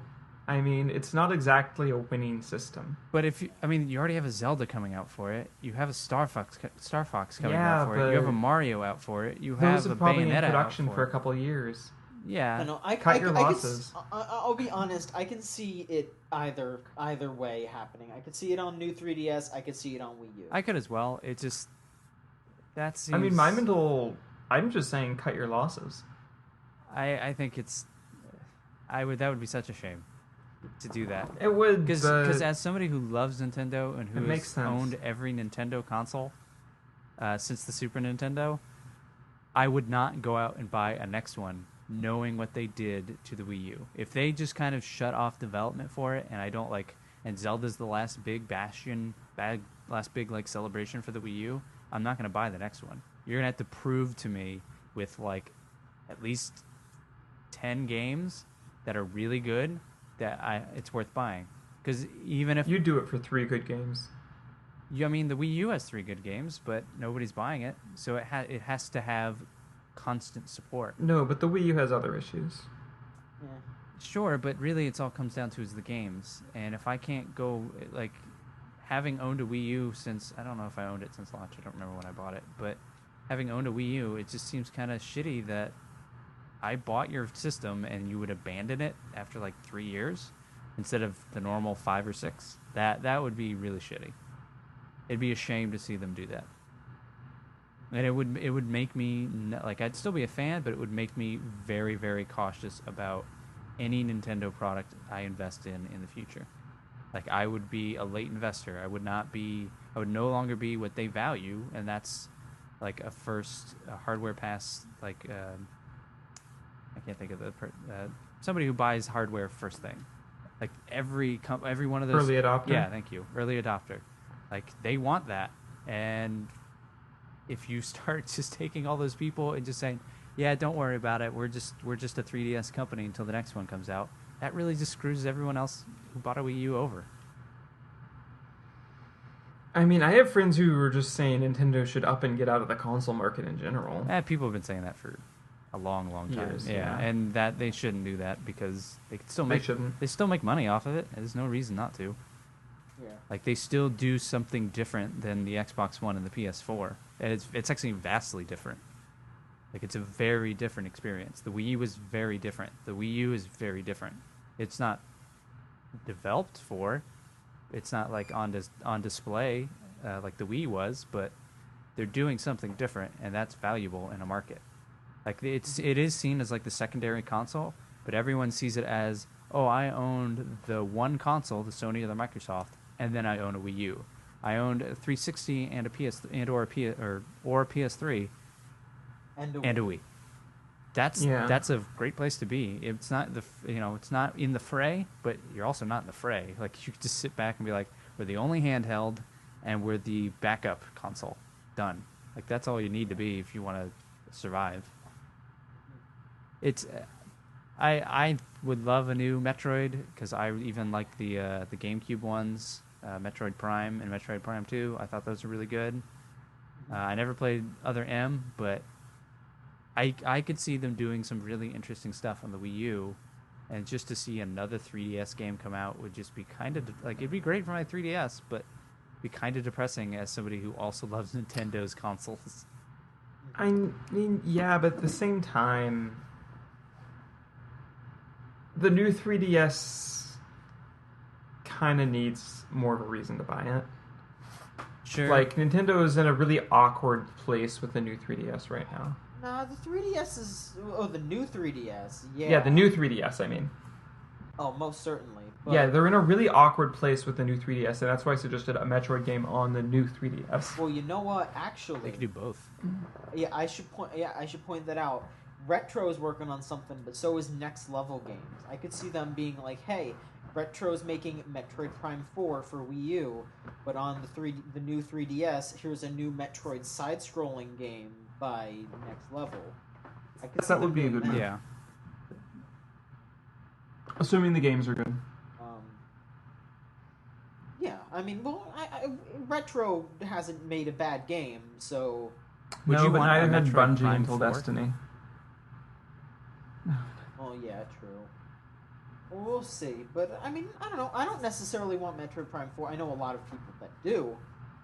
Or I know a lot of people that want another game that's like Metroid Prime, but they'll just be like, they should call it Metroid Dread, because they kept making references to Metroid Dread, and they need to call something Metroid Dread. So, you know, people want another first-person shooter Metroid, like Metroid Prime, but, you know. I don't know if I want. I don't know if I want another first-person shooter like that. I honestly don't even know what I want out of Metroid. Yeah. A good one. Yeah, a good one. Yeah. Whatever they do, a good one of those. Mm-hmm. Yeah, I don't really know exactly what else they're gonna announce. Like, they're kind of out of their big franchises to announce a new release of.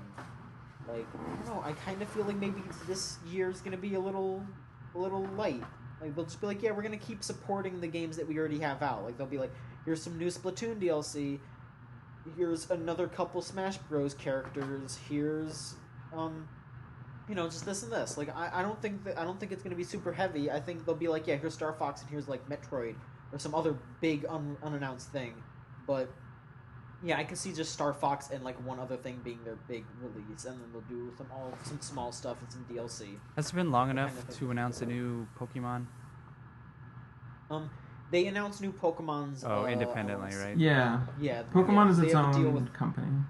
yeah, and they have a deal with Koro. They announced those near the end, near like around like August, and then they put those games out a couple months later. Yeah. I don't know. They don't need to have a big E3. With Nintendo Directs, like they are proving what I think a lot of people have been saying for the longest time is there's kind of not a need for that kind of stuff. If you're a big company and you just kind of do it yourself. Yeah. And you can tell they don't care about it because they don't have the stage show like Sony and Microsoft do. And again, it kind of goes back to them being the secondary console is they don't need to have all that stuff. They are their own thing and they do it pretty well. Yeah. So there's no need to have, a huge stage and a huge game announcement. They just need a couple things and a couple of stories for their booth, and they're done. E3's done. Yeah, they need to, and if they stick with their games and they want to keep supporting them in the future, that's something like a lot of people would be happy about that. Like, hell, if they're like, oh yeah, by the way, we're gonna do even more Mario Kart DLC, people would flip. Yeah. And really, it behooves them not to do big stuff at E3, because look at this Nintendo Direct. Like, they did it, what, was that last week or the week before? Yeah. And, like, that dominated news. You would not have that it was a bunch of shit all at once, and it was so much fun. And it was independent. It was by itself. Yeah. It wasn't with, oh, by the way, also Microsoft announced this and EA announced this. It would just be Nintendo. So kind of keeping that stuff away is smart, even if it is where you don't want it to be, even if you don't want, you want all your huge game announcements in one place. Like, that's smart for Nintendo to do, because then it means the people who love Nintendo can just go to one spot. They don't have to figure out how to get the news or anything like that. They just go to Nintendo and get the Direct, and you're done. So I don't think they need to. Lauren, let's just clear out the You want to? Okay. Just do these last two, yeah. I mean, there's one that's a follow-up to the E3 Yeah, question, so. that's true. Tumblr user, this is the worst Cyberpunk feature asks, follow to the E3 question, with every other division from Sony, aside from Sony Games, doing so poorly, how much Sony Entertainment do you think we'll see during their E3 conference, despite knowing that this year has to be big for them considering their weak presentation last year? First off, I would not say that their presentation was... Yeah, I would say they had a good presentation last year. What was last year? Give me the 10-second No Man's Sky comes to mind? No Man's Sky, Uncharted, Destiny. Like, I mean, Right. before we knew that Destiny was a bummer. It like, wasn't. that was still It wasn't big. terrible last year. Yeah. It was. I would It say, was still I'd pretty say good. No Man's Sky was a big deal last year. Like, Yes. I was not expecting to bring that out. And they announced freaking Grim Fandango. That was huge. Okay, honestly, last year was the reason I grabbed a fucking PS4. Yeah, exactly. Yeah, they had Like, they had sold some Bloodborne. PS4s. Yeah, so last year wasn't. Last year had a strong lineup. I think we're going to be seeing a lot of them from this year, because I think it's also going to be a lot of, like, soon-to-be releases. Yeah, like, they're going to talk about Uncharted again, because that's not coming out. They're probably going to talk about No Man's Sky, because that's No Man's Sky coming... again, yeah. Whenever the fuck, They're again. probably going to talk about that Tom Clancy thing. Oh, Rainbow Six. No. There was a new one. There was, like, an open-worldy one. Oh, I can't think of the The other one. Division. Division. Yes, Oh, I bet the Division no, gets a lot more press. I bet Rainbow Six gets. Yeah, I'm An expecting to announcement? see a lot more detail on the Division. It's multi-plat, we're not- but... It got delayed, didn't it? Yeah, we're not going to get that from Sony, because the Division and I think that other the Rainbow Six game was only for Ubisoft's conference, I think, but no, like, I think Ubisoft has a thing with Xbox One. Oh, you they do? Show their games Okay. more exclusive, yeah, because all the Division stuff, it was Microsoft's conference, and then they had more during the Ubisoft Okay. conference. I mean, but... what else was interesting? That's fine. I just remember last. I don't know. Last Yeah, year was I good. can kind of just see it being more of what we saw earlier, but just further along. They've always done the sort of, like, to answer the guy's question. They've always kind of done the. Do you think we'll see any new IPs? Probably. I mean... Couple. Not that many. Sony Entertainment is doing, like... not great. Yeah, I know. Sony's. Sony's doing not great. Sony Entertainment's doing pretty good. I games don't division. expect to see Sony Entertainment doing much that isn't... Like, I expect to just kind of do business as usual, honestly. I don't think that Sony is going to, like, pressure them into doing something extra big. They've 'Cause always that's not... like. Sony's always been kind of hands-off with their divisions. I don't know, the TV, like, that was the Sony TV. That, I mean, it was a cool little idea, but the one where, like, one player would see one thing and another player would see another. Yeah. Like, that was an initiative to help sell Sony TVs, because Sony TVs were not selling. They still aren't. Like, it doesn't happen a lot, but that I mean, stuff just it's not doesn't unknown, matter. but it's not it's not just really their doesn't modus matter. operandi. It's not, Yeah, it's just something that gets announced. It's like Music Unlimited. Like, okay, sure, it's a line in a paragraph among other stuff. Well, no, they're gonna focus on that because they focus on that kind of shit all the time during conferences like that. Well, yeah, it's the same reason all four or Sony and Microsoft focus on, like, we got Netflix, like, because they got I think a weak point of the presentation last year was when they hammered in all that shit about powers. I tuned that out, honestly. Remember that? It was a. But again, like, that's important. TV show. That's an important business side of it. Like, that's a thing I think a lot. It is important for the business. I think that's a lot of people forget about, is that this is a business conference. Yeah, it is a press and business conference. Like the fact that they stream it out for like the average, like it's not like it's a privilege that you can watch this. No. It's just like, keep that in mind when you're watching it, because it's supposed to be for suits and assholes like us. It's changed a lot, because they used to do like a lot more numbers, and they still occasionally do that. But like, there used to be graphs on screen. This is still a business conference. Like, don't be surprised when they bring in other stuff, because it's something that I noticed that a lot of people just didn't get in their heads. Party E3 is going out the door, thankfully. Maybe.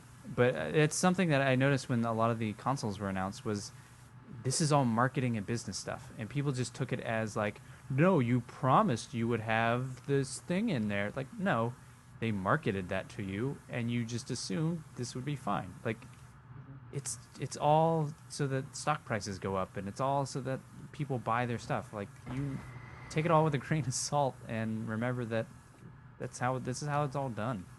Like, Sony, as in a general, needs to sell TVs, so Sony PlayStation's gonna sell some TVs. Like, that's just how it works. Microsoft signed some TV deal, so Microsoft's gonna talk about this TV deal.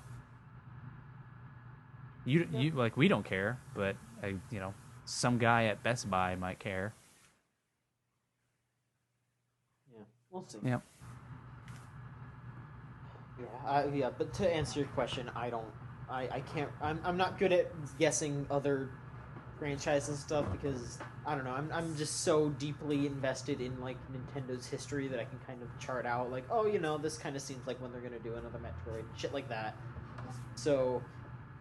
I don't know. We'll see. I mean, honestly, I said last year that it was the time for them to do another Metroid. They didn't do it, so we'll see. I think you just want a Metroid game. I mean, I don't. I want people to shut up about it.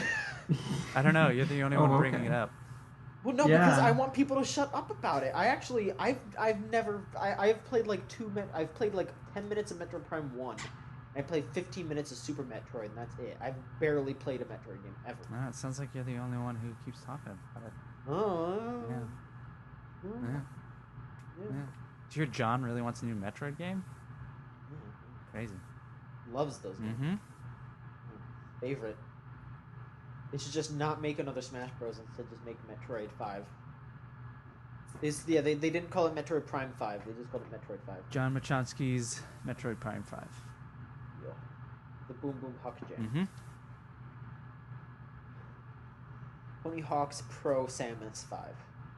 I hope it's called Boom Boom Huck Jam. I hope that's what the name of it is. Alright, sure. Well, no, there was the Boom Boom Huck Jam movie already, so I don't think they could do that. Trying to think of the acronym. So, Tony Hawk, Boom Boom Huck Jam. That looks great. Yeah, what a mess. Nobody can say that. The bitch. I mean, everyone was happy about Tony Hawk Underground because they could just call it Thug. That was really dumb. Yeah. All right, Lauren, let's do this last question, and then we can wrap up. What game has the best atmosphere, and what makes great atmosphere in a game? Stalker, Shadow of Chernobyl. I think Stalker. I mean, yeah, I haven't played Stalker, so you want to... Yeah, you don't have a PC, do you? I mean, what do you think I'm using? I mean, you have a PC, but you don't have a good powerful PC. You don't have a PC you use for gaming. I guess not. Yeah, I mean, I think I own Stalker. I just never booted it up because I don't give a fuck. Ooh. Yeah, it's not Call of Duty. Let me just put it that way. John loves Call of Duty. What's that supposed to mean? I mean, like, it's a really different experience than you'd expect from your everyday shooter. Yeah, I own Stalker Clear Sky. That's what I own. Clear Sky is the worst of the three. Well, But it's still pretty good. John, you should play that one. It's also... Like, fire it up so you can talk about it next week in the podcast. I don't have it installed. I'm not taking that. I gotta fucking play as Mewtwo all week. What the hell are you talking about? John. I gotta play as Mewtwo all week, Lauren. 10 minutes. End the podcast. I gotta install it. It'll take a million years. I'm sorry. Just click and let it run overnight. I'll think about it. Sure. I mean, I'm gonna be playing. Oh my god, this is just like when I have books recommended it to me. Anyway, no. All right. Games with atmospheres that I like. I think I mentioned this. Yeah, I definitely mentioned this in an older episode. But God, the atmosphere of the original Pokemon games. What the fuck? That was actually really creepy to me. It was super creepy. Those games are weird. What do you mean? What do you mean? I guess Bloodborne also has a really good atmosphere. What game? Bloodborne is very. Oh. Bloodborne is Yeah. very atmospheric. Yeah. What do you? I know. The original Pokemon games just had really weird atmosphere because the sprites were strange. Like the art in that game was weird. It didn't have any color. The music was a lot of the music was really weird. Like I mean, everyone's like, oh yeah, Lavender Town, but like, friggin' the Viridian Forest has weird music. Just the Game Boy music was really creepy, and then just the jump from that to Gold and Silver being so beautifully colorful, and all the art being a million times better. Well, there's reasons for those things. I mean, yeah, but at the same time, it's just like the final art just hadn't been decided, so that's why the Pokemon looked like that. That was their initial art. No, like I'm not saying that there isn't reasons for it. I'm just saying that still, just the sum of those parts makes that game just kind of unnerving, especially looking back on it. Did you play it when it first came out? Oh, of course. Okay, because I remember playing it when it first came out, and I had the books, and I remember thinking these don't quite look like these Pokemon. But I also didn't have a reference to it. Like I hadn't seen years of the game I didn't think or the anime. I didn't think I watched the anime, so that did kind of help me be like, huh? But just it's a lot more like looking back on it. Too, yeah. Just because I'll boot those old games up and I'll just be like, oh god, the music, ooh, that's so creepy. Yeah, and it's black and white because it came out for the Game Boy, and that was only black and white. It did have shades of, or maybe that was the later version. If you played it on the Game Boy Color, you could change the different colors. Yeah, it was like shades for different towns and stuff like that. Yeah. And like I said, it's not like I'm saying you're saying that Pokemon they sucks meant for it to be creepy. and it was creepy, and you think anyone who plays it is creepy. I hear what you're saying. That's what you said. Yeah. You said that. Well, I mean, I play Pokemon, and I am kind of creepy, so you got it. Yep. Yeah, no, I don't know. Like, another game that I just like the atmosphere in. I mean, I really like the atmosphere in I like the atmosphere in. You know, I don't know. I think Pokemon's just gonna be my answer, but I think just just for like a favorite. But games that have good atmosphere just have an atmosphere that matches the story and the characters and all that. I think memorable atmosphere just matches everything else about the game and heightens it, makes it more apparent. Like, for example, like what Lauren said with Bloodborne, like everything about that game is so... It's tight. It's tight and it's like dreary and spooky. It gets under your skin, kinda. Yeah, but no, there's a specific word I'm trying to think of. Like, it's immersive. Yeah, sure. No. You're not writing a review. Come on. No, like what's the word where it's like Save those good words like for reviews. Yeah, no. But help me out here. Like, what's the word when oppressive? Hot dog. It's an oppressive atmosphere. Yes. That's the word I was thinking. Yeah, that's a good word. And that definitely helps out with just the overall feeling of that game. Like another game that I was thinking of, like I looked over to my game collection. I saw Metal Gear Solid 1. That game has a near perfect atmosphere for what it's going for. Oh yeah, I'm playing through Metal Gear Solid 4. I guess I forgot to mention that, but yeah, those games have like a really distinct flavor to them.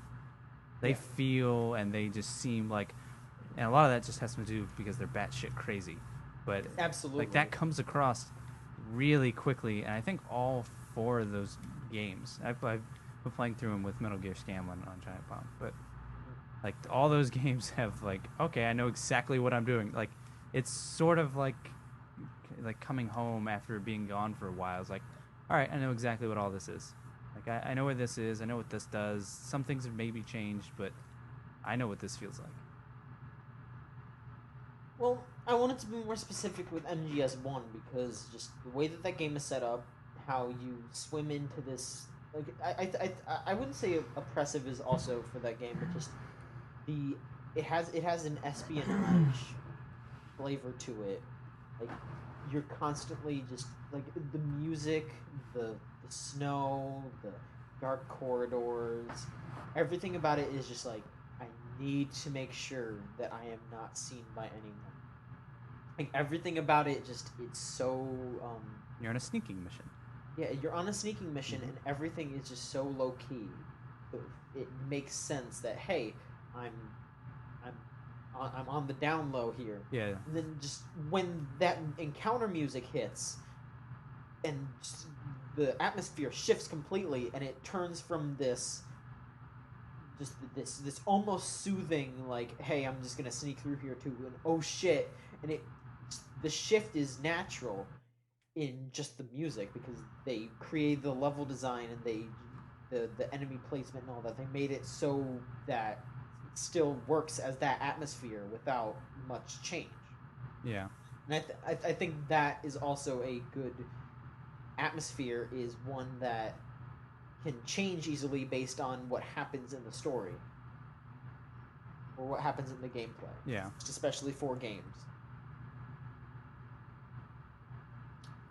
So that's my opinions on game atmosphere. I think you covered it pretty well. Nope. Mm-hmm. Cool. But yeah, that's all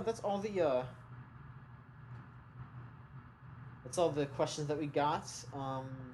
Send in some more whenever you feel like to videogamechoocher.tumblr.com/ask. Ask us anything. Yeah, feel free to ask dumb shit. Anything. Go right ahead. We like answering dumb shit. Mm-hmm. I'm not gonna really bother doing a roundup kind of thing because I don't want to promise anything, make any promises we can't keep. But we're gonna try our best. Keep putting out new content. Mm-hmm. We care. We love you. But yeah, that's about it. Thanks for listening. Do any of you have any last minute things? Not really. All right. Then Yep. fine. All right. Thanks Night. for listening, everybody. Good night. Bye.